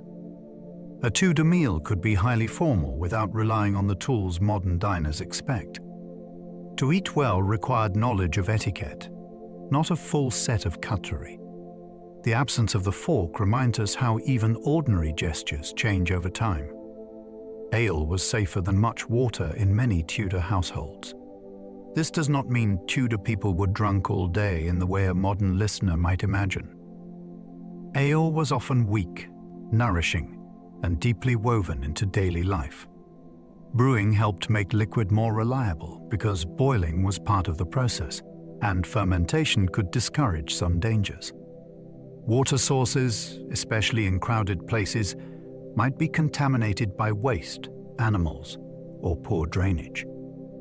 Ale therefore became a common drink for adults and children, though strength varied widely. Households brewed their own, and women often played important roles in production. Ale also mattered economically. It could be sold locally, taxed, judged for quality, and consumed in social settings. Beer made with hops gained ground during the Tudor period and kept longer, which suited trade and storage. Drink connected kitchen labor, public health, gendered work, and community regulation. A simple cup of ale carried the practical wisdom of a world before modern sanitation. The royal kitchen at Hampton Court fed hundreds every day. The scale of food production was almost industrial. The palace needed to supply the monarch, courtiers, officers, servants, guests, and workers according to rank. Great fires burned. Meat roasted on spits. Bread, pastry, sauces, potages, and pies moved through specialized departments. The kitchens were designed for volume, with large hearths, storage areas, and routes for carrying dishes onward before they cooled. Feeding the court was not just hospitality. It was government in motion. People came to court seeking favor, employment, judgment, or influence, and the household had to sustain that human machine. Food also displayed hierarchy. The best dishes went to the highest tables, while lower servants received humbler portions. Waste, heat, noise, and pressure must have filled the working spaces. Behind the polished image of monarchy stood sweat and coordination. Hampton Court's kitchens reveal the bodily reality of power. A ruler's magnificence depended on cooks who could turn animals, grain, fire, and labor into daily order. Tudor servants worked in strict hierarchies from dawn until night. Service was one of the main ways people entered great households. It could provide food, lodging, wages, training, and connections, but it also demanded obedience. Rank governed everything. A senior officer held authority over lesser servants, and even among those doing hard labor, status distinctions mattered. Some served at table and appeared in visible roles. Others worked in kitchens, stables, laundries, gardens, chambers, or storage rooms. The days began early because fires needed tending, clothes needed brushing, animals needed care, and rooms had to be prepared before superiors appeared. In elite homes, service could be a path to advancement. A well-placed attendant might learn manners, gain patrons, and eventually establish a household of their own. Yet discipline was constant. Mistakes could bring dismissal or punishment. The smooth running of Tudor grandeur depended on people who were meant to be useful without becoming too noticeable. Behind every noble display stood a hidden ladder of labor. Great houses used architecture to announce loyalty and ambition. A Tudor mansion could speak before its owner said a word. Gatehouses, long galleries, carved badges, symmetrical fronts, and impressive windows all carried messages. They told visitors that the family had money, taste, connections, and confidence. Royal symbols might be displayed to honor the monarch and signal obedience. Heraldry reminded everyone of lineage and marriage alliances. The arrangement of rooms controlled access, leading guests from public spaces toward more private chambers according to status. Building was expensive, so construction itself became proof of success. Some families used former monastic land to create residences that announced their arrival in the new order. Others modernized older houses to match changing expectations. Architecture also prepared for royal visits, which could bring honor and financial strain. A house had to impress the right people. In Tudor England, walls were never mute. Brick, glass, timber, and stone could declare that a family belonged near power and intended to remain there. Chimneys became status symbols in wealthier Tudor homes. A chimney changed the experience of indoor life.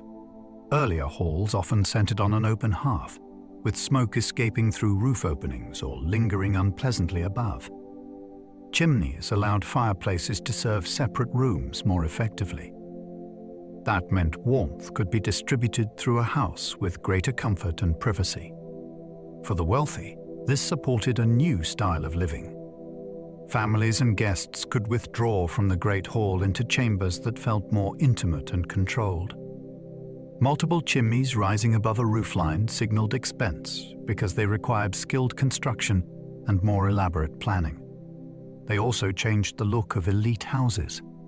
Tall stacks became architectural features, sometimes arranged with decorative confidence. Comfort itself became a form of display. A home with many heated rooms told visitors that its owner could afford fuel, craftsmanship, and modern convenience. The chimney may seem ordinary now, but in Tudor England, it could mark the difference between old communal living and a more private domestic world. Glass windows showed that a household had serious money. Glass was costly enough that large windows made a strong statement. In poorer homes, openings might be small, shuttered, or covered with oiled cloth, horn, or other materials. Wealthier households could afford more glass, which transformed interiors with light. The effect was practical and symbolic. Rooms became brighter, more comfortable, and better suited to display fine furnishings. From outside, glittering panes announced prosperity. Some owners even removed valuable glass when traveling between properties, which shows how precious it could be. Window design also shaped architecture. Larger openings encouraged new arrangements of rooms and fronts. In elite houses, glass helped create a sense of openness, while still protecting occupants from weather. It allowed people to look out while remaining enclosed in comfort. This was a luxury with emotional power. In a world often dimmed by smoke, shutters, and candlelight, a sunlit chamber could feel like evidence of rank made visible. Tudor gardens mixed practical herbs with careful displays of order. A garden could feed, heal, impress, and calm the household. Herbs served kitchens and medicine chests, while fruit trees, vegetables, and flowers gave beauty as well as use. In elite settings, design mattered deeply. Paths, beds, walls, and hedges imposed pattern on living growth. This reflected a broader desire to show discipline over nature. A well-kept garden suggested a well-governed household. Fragrance also mattered, especially in a world where unpleasant smells were common and often associated with disease.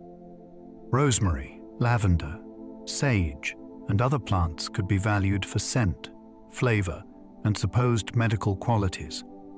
Gardens offered spaces for walking, conversation, and display. They were not simply decorative borders around buildings. They were outdoor rooms shaped by knowledge and labor. The Tudor love of ordered planting reveals a society that valued usefulness, symbolism, and control. To step into such a garden was to enter a small world where nature had been trained into meaning. Not gardens turned plants into living patterns of status. These gardens used low hedges and carefully arranged beds to create interlacing designs that could resemble embroidery laid across the earth. They required planning, maintenance, and a taste for visible order. The pattern might be viewed from an upper window or walked around at ground level. Either way, it showed that the owner could command labor and patience. Plants had to be clipped, weeds removed, and the design preserved against the natural tendency of growth to escape its boundaries. This made the Knot Garden a perfect Tudor statement. It joined beauty with discipline. It also reflected the era's fascination with geometry, proportion, and display. The garden was not wild nature. It was nature persuaded into art. Colored earth, herbs, flowers, or gravel could fill the spaces between the lines, increasing the visual effect. A Knot Garden told visitors that the household had refinement. Even its plants understood hierarchy, pattern, and restraint. Most Tudor people still lived and worked in the countryside. The drama of courts and cities can make the age seem more urban than it was. For the majority, life remained tied to fields, animals, seasons, and local obligations. Villages formed the center of daily experience. Work changed with the agricultural year, from ploughing and sowing to haymaking and harvest. Weather could decide whether a family had enough to eat. Tools were simple, labor was physical, and children learned tasks early. Local customs mattered because they governed grazing, gathering, rights of way, and shared resources. The parish church structured community life, while markets connected rural people to wider economic currents. News from the court might arrive slowly, filtered through officials, preachers, travelers, or printed proclamations read aloud. Yet the countryside was not isolated from change. Religious reform, taxation, land disputes, and population pressure all reached village life. Tudor England's heart still beat in rural communities, where survival depended on work that followed the turning year. Enclosure changed rural life and angered many displaced families. When land that had been used under shared customs was fenced or reorganized, the consequences could be severe. Some landlords enclosed fields to raise sheep, improve profits, or manage property more efficiently. Supporters saw opportunity and better use of land. For many poorer villagers, enclosure meant losing access to grazing, fuel, or small plots that helped them survive. The change could turn a familiar landscape into a place of exclusion. Hedges and fences were not merely physical barriers. They announced a new balance of power. Families who had depended on customary rights might find themselves pushed toward wage labor, migration, or poverty.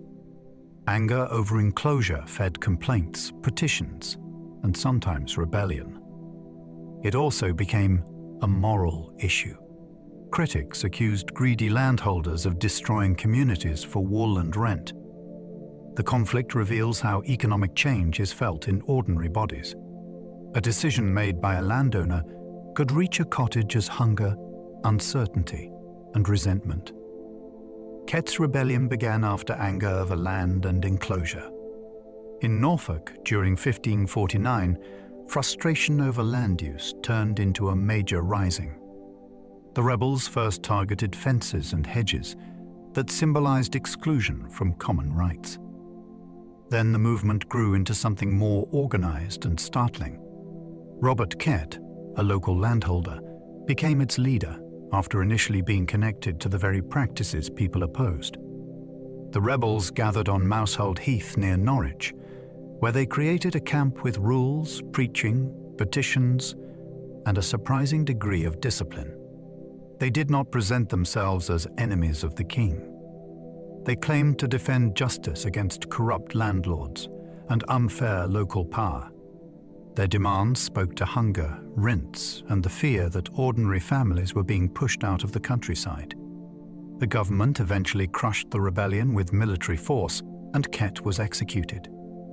Yet the rising remains extraordinary because it shows rural people thinking politically. They were not merely rioting. They were arguing that land, law, and community had moral limits. Tudor harvests could decide whether families prospered or starved. For ordinary households, the year's crop was not a distant economic statistic. It was the difference between bread and hunger. Grain formed the core of many diets, so bad weather could become a crisis with frightening speed. Too much rain might rot crops. A cold season could shorten growth. A poor yield raised prices, and higher prices punished the poorest first. Families that managed in an ordinary year could be pushed into debt when food became scarce. Local officials watched markets, measured grain, and sometimes tried to prevent hoarding or disorder. Charity mattered, but it could not always meet need. Harvest was therefore an emotional season as well as an agricultural one. The cutting of grain brought hope, labor, anxiety, and calculation. Everyone knew that the stores built after summer would have to carry them through harder months. Tudor life was tied to the field so closely that weather seemed almost political. A clouded sky could threaten a household's future. Poor laws slowly reshaped how England treated poverty. As population grew and traditional charity changed after the religious upheavals, poverty became a sharper problem for Tudor government. The old pattern of almsgiving had not vanished, but officials increasingly wanted systems that could distinguish between need, idleness, sickness, and disorder. Laws developed across the century, requiring parishes to take greater responsibility for local relief. This was a major shift. Poverty was no longer only a matter for private generosity or religious duty. It became something recorded, assessed, and managed through local administration. Overseers collected money, identified people who required help, and dealt with those judged able to work. The system could be harsh, especially toward vagrants. Yet it also recognized that communities had obligations to their vulnerable members. Tudor poor relief was imperfect and often suspicious, but it laid groundwork for later welfare structures. It reveals a society trying to control hardship, while also admitting that hunger, age, illness, and misfortune could not simply be ignored. Parish records began making ordinary lives more visible to history. From the 16th century onward, many English parishes kept registers of baptisms, marriages, and burials. This sounds modest, but it changed what the past could preserve. Kings, nobles, and battles had always left records. Now, traces of villagers, craftsmen, servants, infants, widows, and laborers began to survive in a more systematic way. A name written in a parish book could mark the arrival of a child, the joining of a couple, or the end of a life. These entries were often brief, but their power lies in accumulation. They reveal family patterns, mortality, migration, disease, and the rhythms of community. For historians, parish registers are a doorway into people who rarely wrote books or held office. For families today, they can feel deeply intimate. A line of ink may be the only surviving mark of someone who lived, worked, worried, and loved in Tudor England. Bureaucracy gave countless ordinary people a faint but lasting voice. The printing press spread arguments faster than authorities expected. Print did not make disagreement new, but it changed the speed and reach of persuasion. A manuscript had to be copied by hand, while a printed text could be reproduced in batches and sold to readers far beyond its point of origin. This made governments and church authorities nervous. Religious controversy, political rumor, ballads, proclamations, and polemical works could move through towns and across borders. Printers were therefore watched, licensed, punished, and sometimes driven into secrecy. Yet suppression was difficult because books could be imported, hidden, recopied, or passed from hand to hand. Print also shaped memory. A speech, sermon, or argument could outlive the moment of its delivery. It could be read aloud to people who could not read for themselves. Tudor England became more argumentative because words had gained new engines. The press turned ideas into objects that could travel. A small pamphlet could disturb a parish, unsettle a court, or help remake belief. English Bibles changed how many households heard sacred words. When scripture became more available in English, the sound of religion changed. Sacred text no longer belonged only to Latin liturgy or clerical explanation. It could be heard in a language that ordinary people understood. This did not mean everyone owned a Bible or interpreted it freely without guidance. Books were expensive, literacy varied, and authorities still cared deeply about control. Yet the effect was profound. Families, servants, apprentices, and neighbors could gather around readings. Phrases from scripture entered memory through the ear as much as the eye. For reformers, English scripture brought truth closer to the people. For opponents, it risked confusion, arrogance, and disobedience if untrained readers judged doctrine for themselves. The translation of holy words was therefore not just a literary event. It was a transfer of spiritual access. Once people heard scripture in their own tongue, faith could feel more immediate, more personal, and far harder for any authority to contain completely. The Book of Common Prayer reshaped worship in English. This prayer book did something extraordinarily powerful. It gave the kingdom a shared pattern of public worship in the vernacular. Instead of local variation and Latin forms inherited from the medieval church, congregations heard services shaped by a new religious vision. The words mattered because repetition makes belief familiar. Week after week, parishioners encountered set prayers, responses, readings, and sacraments in English. The book entered the rhythm of births, marriages, sickness, and burial. It did not simply express reform. It trained people to inhabit it. Some accepted its language with devotion. Others missed the older ceremonies it replaced. Rebellion in the West under Edward showed how deeply people could resist altered worship. Yet the book's long-term influence was immense. Its cadences helped shape English religious speech for generations. Tudor reform reached the people not only through law or preaching, but through the repeated words placed on their lips. Tudor religion changed direction with almost every monarch. Few generations have lived through such repeated official shifts in belief and worship. Under Henry, England rejected papal authority while keeping many traditional doctrines. Under Edward, reform moved in a more clearly Protestant direction. Under Mary, Catholic restoration returned with force. Under Elizabeth, a new settlement tried to create stability after years of upheaval. For ordinary people, this meant that the safest form of obedience could change within a lifetime.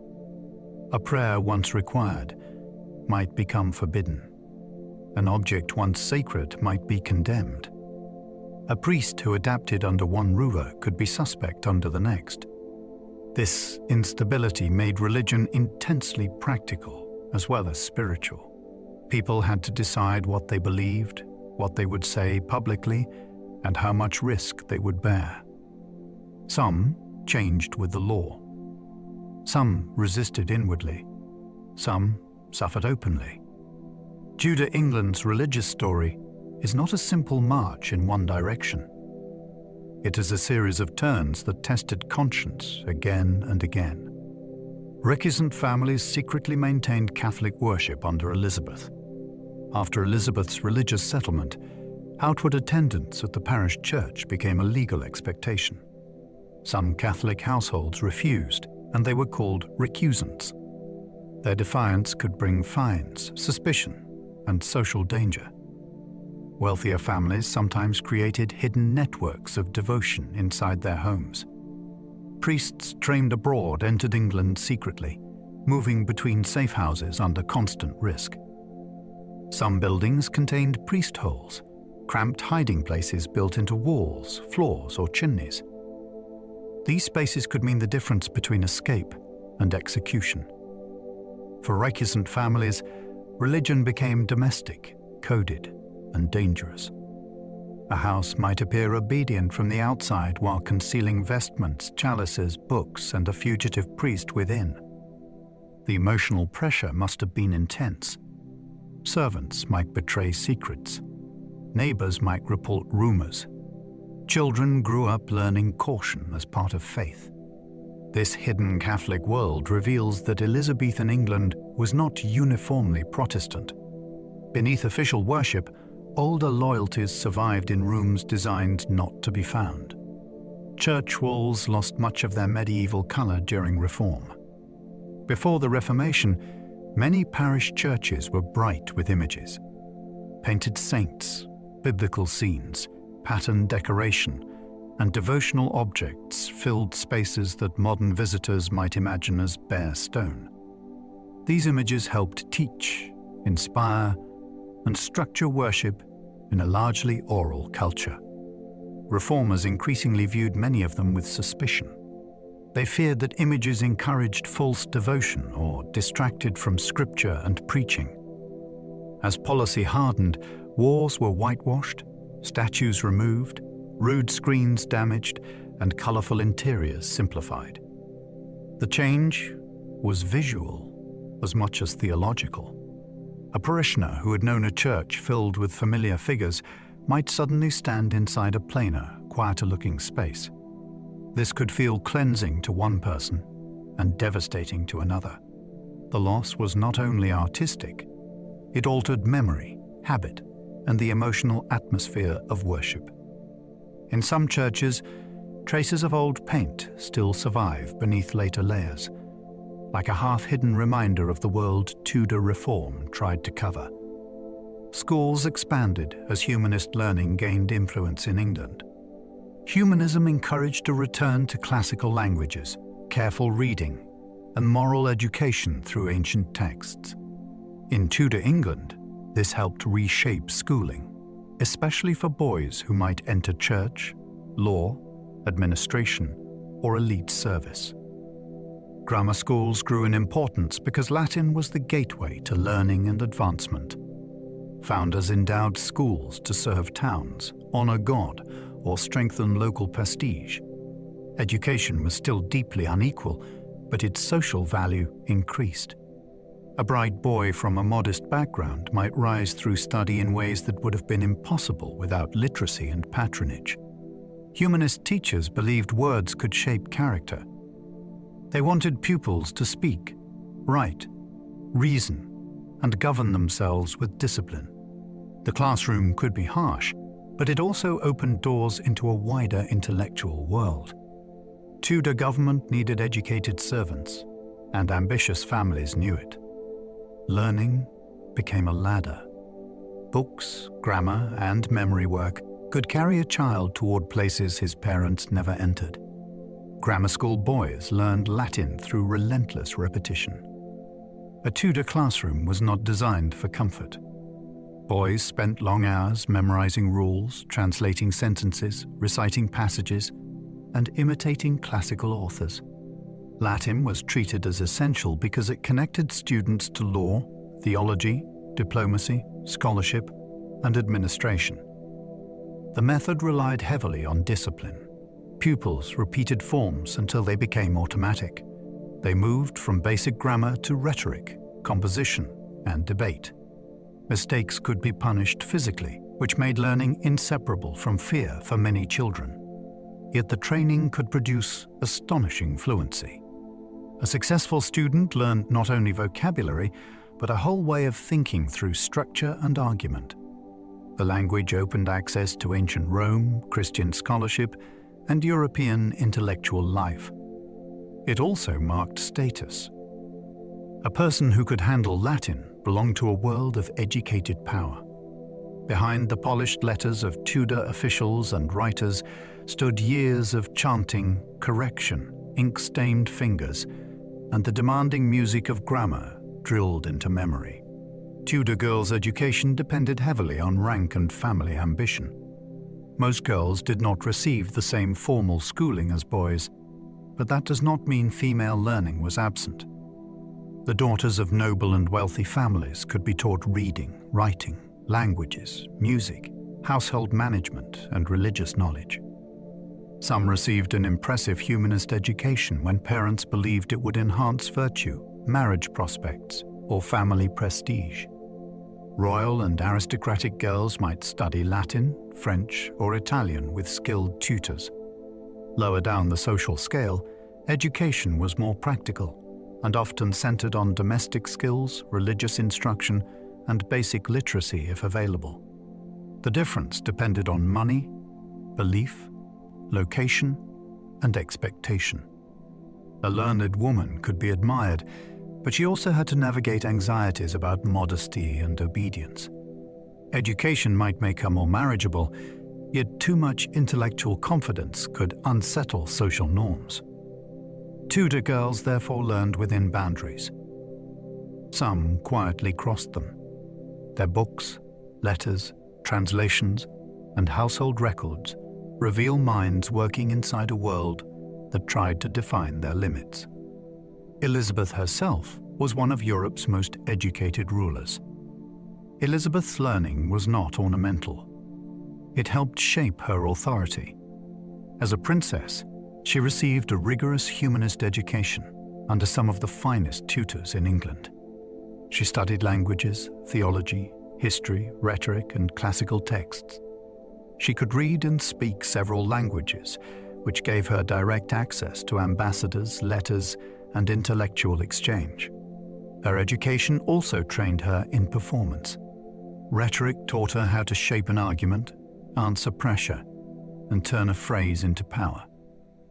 This mattered enormously for a female ruler in a skeptical political world. She could meet learned men on their own ground and often outmaneuver them with wit. Her speeches show a mind trained to balance emotion and calculation. Education did not make her reign easy, but it gave her tools that mattered every day. The queen who appeared in jewels before her people had also been formed by books. Her mind was one of the instruments of monarchy. Tudor physicians balanced ancient theory with practical observation. Medicine in this period stood between inherited learning and hands-on experience. University-trained physicians studied ancient authorities such as Galen and Hippocrates, whose ideas about humors shaped diagnosis and treatment. They considered complexion, diet, season, age, and bodily balance. Yet practice also required observation. A physician had to examine symptoms, ask questions, inspect urine, and judge the patient's circumstances. Surgeons, apothecaries, midwives, and folk healers added other kinds of knowledge. Remedies might include herbs, bleeding, purging, ointments, cordials, or changes in diet. Some treatments helped. Others did little or caused harm. The medical world was not ignorant in a simple sense. It was working with a framework that seemed rational before modern anatomy, microbiology, and chemistry transformed understanding. Tudor patients sought help from whatever sources they could afford and trust. Illness brought fear, but also a busy marketplace of advice. Healing was part scholarship, part craft, part hope, and part negotiation with uncertainty. People blamed illness on imbalanced humours and corrupted air. The body was often understood through 4 humours: blood, phlegm, yellow bile, and black bile. Health depended on their balance. Too much heat, cold, dryness, or moisture could disturb a person's condition. This theory shaped diet, treatment, personality, and seasonal advice. If someone was feverish, the body might be seen as overheated. If melancholy dominated, black bile could be blamed. Air also mattered deeply. Foul smells were thought to carry danger, and bad air was associated with infection and decay. This belief made sense in crowded towns where stench and sickness often appeared together, even though people did not understand germs. Authorities might order cleaning, fires, perfumes, or movement away from infected places.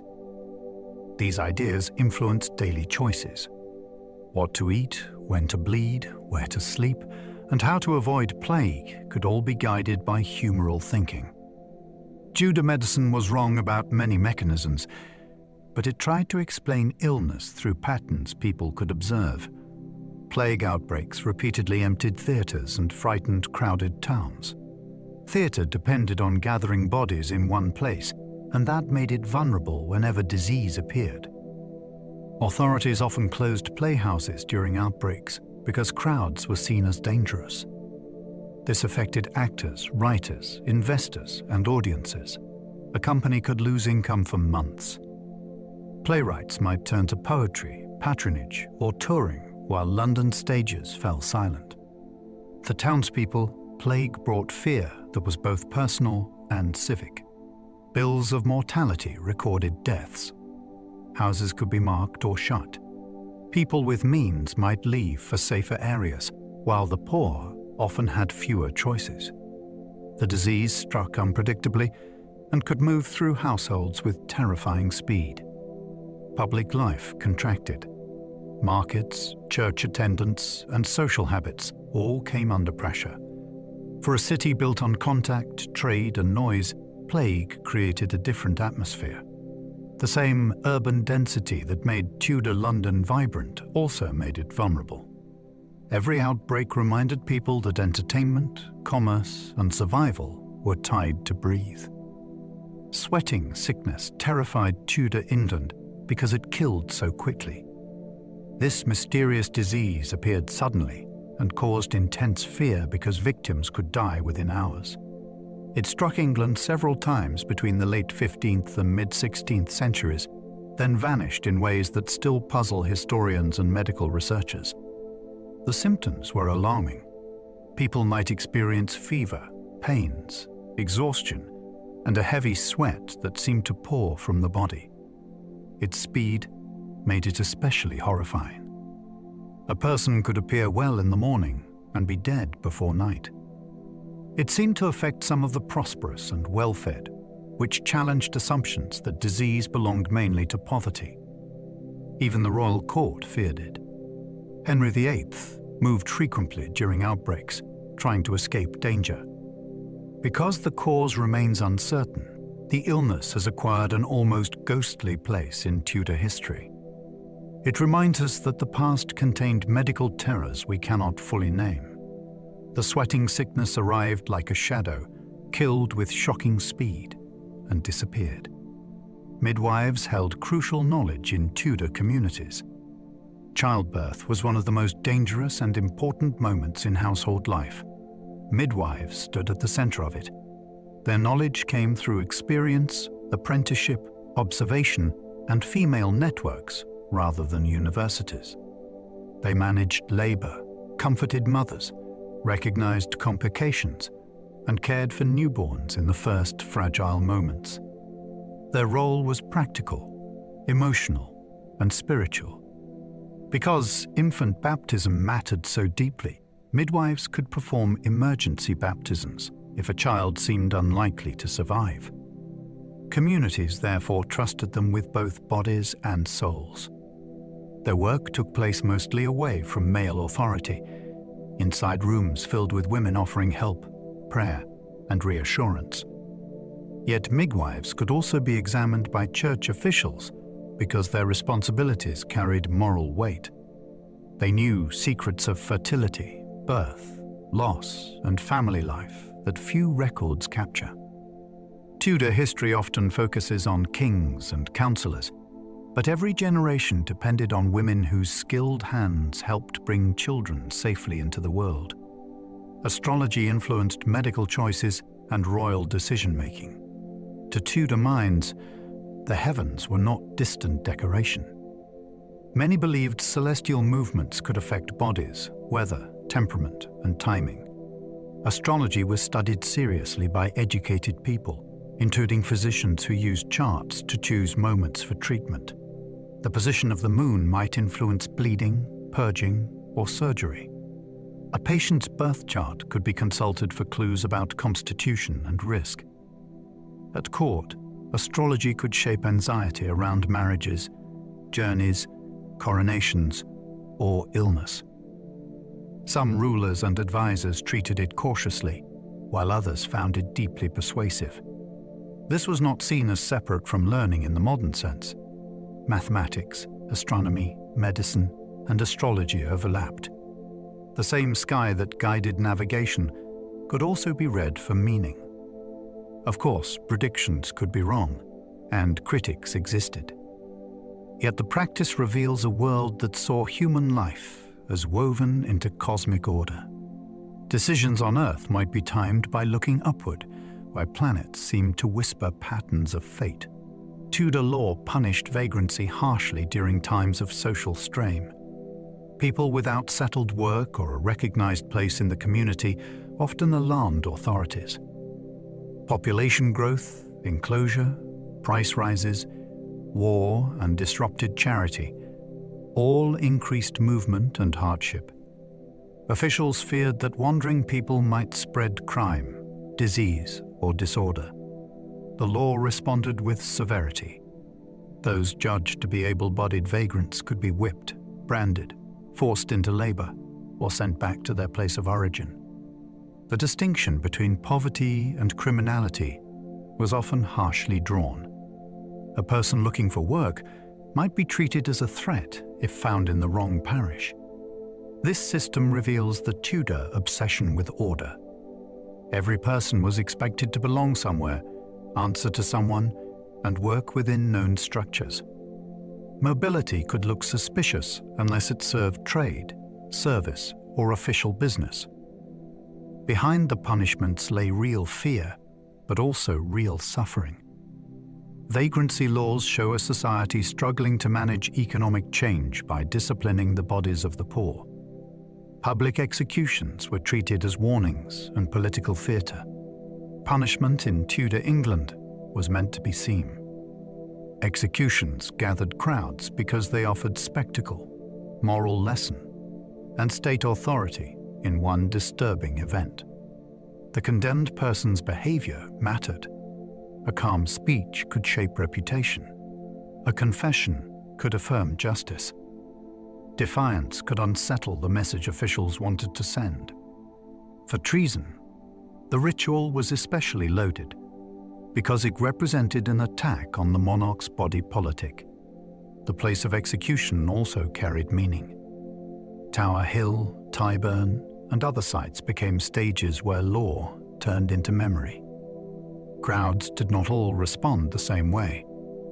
Some came for warning, some for curiosity, some for sympathy, and some for the grim drama of the moment. Printed accounts could extend the spectacle beyond those present. Public death was therefore part of communication. It taught obedience through fear and ritual. Tudor justice did not hide its violence. It placed it before the people and made them witnesses.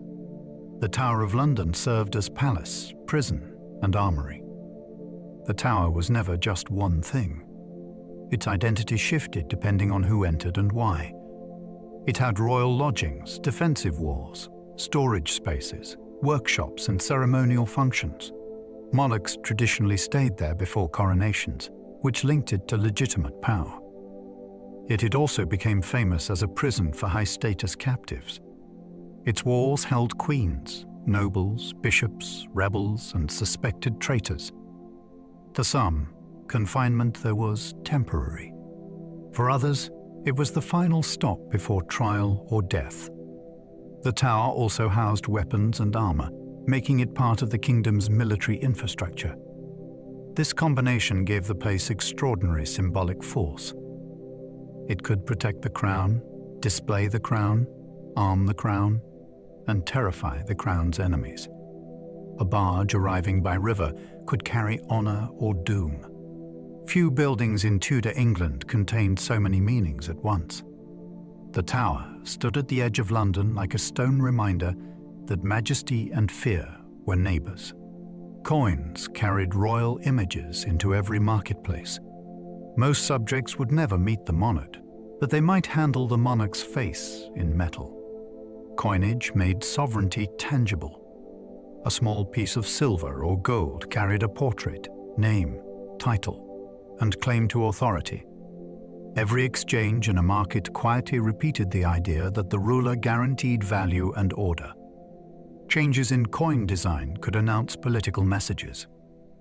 A new reign brought a new image. A royal title to assert control over England, Ireland, or the Church. Coins traveled through hands that official proclamations might never reach. They entered purses, shops, wages, rents, and arms. Their condition mattered too. Clipped, worn, or debased coins created suspicion because trust in money depended on trust in authority. Tudor coinage was therefore more than economics. It was miniature propaganda moving through daily life. In an age of limited mass media, the royal image on money became one of the most widely circulated portraits in the realm. Henry VIII debased coinage to fund his wars. War was expensive, and Henry's ambitions placed enormous pressure on royal finances. One way to raise money was to reduce the precious metal content in coins while keeping their face value. This debasement allowed the crown to stretch resources, but it damaged trust. Coins that looked official contained less silver or gold than people expected. Prices could rise, confidence could weaken, and foreign observers noticed the decline. The policy earned Henry a damaging nickname in later memory because base metal sometimes showed through worn silver surfaces, especially around the royal portrait. The king who loved magnificence left behind money that revealed financial strain. Debasement shows the hidden cost of glory. Tournaments, palaces, armies, fleets, and campaigns all required payment. When ordinary people used poorer coins in ordinary transactions, they touched the consequences of royal policy. A decision made for war moved into the marketplace, where metal itself told a story of ambition exceeding income. Tudor warships grew larger as naval power became more important. The Tudor state increasingly understood that control at sea could shape survival, trade, and prestige. Earlier kings had relied heavily on merchant vessels in wartime, but the 16th century saw greater attention to purpose-built royal ships. These vessels became platforms for artillery as well as transport. Gunports, stronger hulls, and changing tactics altered naval warfare. A ship was no longer only a means to carry soldiers for boarding. It could fight with heavy guns across water. This demanded new skills in design, supply, gunnery, and dockyard organization. Henry VIII invested in ships and coastal defences because invasion fears and continental rivalries made the sea a front line. Later, Elizabethan conflict with Spain showed how valuable, maneuverable well-armed ships could be. The growth of Tudor naval power was not sudden or complete, but it was foundational. England's later maritime identity began with these experiments in timber, cannon, rope, and state ambition. The Mary Rose sank while Henry watched from nearby. The disaster of 1545 unfolded during a confrontation with a French fleet in the Solent. The Mary Rose had served Henry for decades and represented his investment in naval strength. During the action, she heeled over and sank with shocking speed. Many men were trapped inside, and only a minority survived. Henry was close enough to witness the catastrophe from shore, which must have made the loss especially painful. The exact cause has been debated. Overloading, wind, open gun ports, maneuvering, and human error have all been discussed. What makes the ship extraordinary today is its recovery. When the wreck was raised in the 20th century, it brought up a Tudor world sealed in silt. Weapons, tools, clothing, musical instruments, dishes, and personal items emerged alongside the remains of crew members. The ship is not only a naval tragedy, it is a time capsule. Through its wreckage, we can meet the working lives of Tudor sailors with startling intimacy. Tudor England used music for worship, courtship, and ceremony. Music flowed through many levels of society. In churches, it shaped devotion and marked the emotional texture of worship. At court, it displayed refinement, education, and magnificence. In homes and taverns, psalms carried news, humor, longing, and memory. Instruments such as lutes, viols, recorders, virginals, and shawms each belonged to different settings and moods. Musical ability could improve a courtier's reputation because performance suggested discipline and grace. For monarchs, music had political uses too. It enriched processions, banquets, masques, and diplomatic entertainments. Religious change affected musical life deeply, as Latin polyphony, English anthems, psalm singing, and simpler service music competed or succeeded one another under different regimes. A melody could therefore carry theology as well as beauty. Tudor music reminds us that the past was not silent. It had rhythm, rehearsal, and resonance. The same century that argued fiercely over doctrine also produced sounds of astonishing delicacy, designed to move the heart before words fully settled. Elizabethan madrigals brought elegant part singing into English homes. In the late 16th century, a fashion for madrigals spread through educated households and musical circles. These psalms used multiple voices, often without instruments, weaving lines together in lively and expressive patterns. The style drew inspiration from Italy, but English composers made it their own. Collections were printed for domestic use, allowing groups of singers to gather around a table and perform from part books. The words often explored love, wit, nature, or playful feeling, while the music responded with nimble changes in rhythm and texture. Singing a madrigal required listening closely to others. Each voice mattered, but none stood alone for long. That made the form social as well as artistic. It suited a culture that valued accomplishment, leisure, and refined entertainment. In a candlelit room, with friends or family following separate lines that met in harmony, Elizabethan music became intimate. The home could briefly turn into a chamber of carefully balanced sound. The Tudor dynasty ended peacefully when James Stuart inherited England. Elizabeth's death in 1603 could have plunged the realm into uncertainty. She had never named a successor publicly in a simple way that satisfied everyone, and the memory of succession crises still haunted Tudor politics. Yet the transition was remarkably smooth. James VI of Scotland, descended from Margaret Tudor, was accepted as James I of England. The crowns of England and Scotland now rested on one head, though the kingdoms remained legally distinct. This peaceful inheritance was a stunning contrast to the dynasty's violent beginning at Bosworth. The Tudors had spent more than a century wrestling with legitimacy, marriage, religion, rebellion, and succession. Their line ended not with a battlefield, but with a journey south by a Scottish king.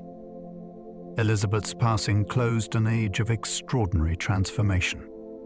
The dynasty that had begun through conquest left behind a stronger monarchy, a changed church, a more ambitious state, and a kingdom ready to imagine itself in wider terms. And so, our journey through Tudor England begins to soften now.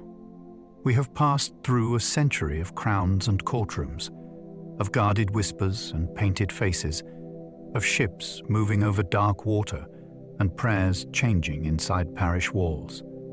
We have seen kings chase certainty, queens carry impossible burdens, and ordinary people live through changes that reached into their homes, their churches, and their daily bread. Tudor England was never only a story of palaces. It was also a world of river traffic on the Thames, candlelit rooms, crowded markets, distant voyages, and fields where the year's harvest could decide everything. Its people looked upward for signs, listened for rumors, feared sickness, followed fashion, sang around tables, and tried to make sense of a kingdom that kept transforming around them. Now that world can begin to fade behind us. Let the portraits grow still. Let the bells fall silent. Let the old roads empty in your imagination. The court is closed for the night. The fires are low. The river moves on beneath the darkness, carrying the last reflections of the city away. If you enjoyed this gentle journey through history, you're very welcome to like, subscribe, or leave a thought below. It helps others find their way here too. And if you happen to still be awake, there is another video waiting on the screen, ready to carry you into a new corner of the past. But for now, there is nothing more you need to follow. Let your shoulders loosen. Let your breathing slow. Let the names, dates, and stories drift apart like candle smoke in a quiet room. The Tudor world has had its turn. Now, the night belongs to you. Sleep well, and good night.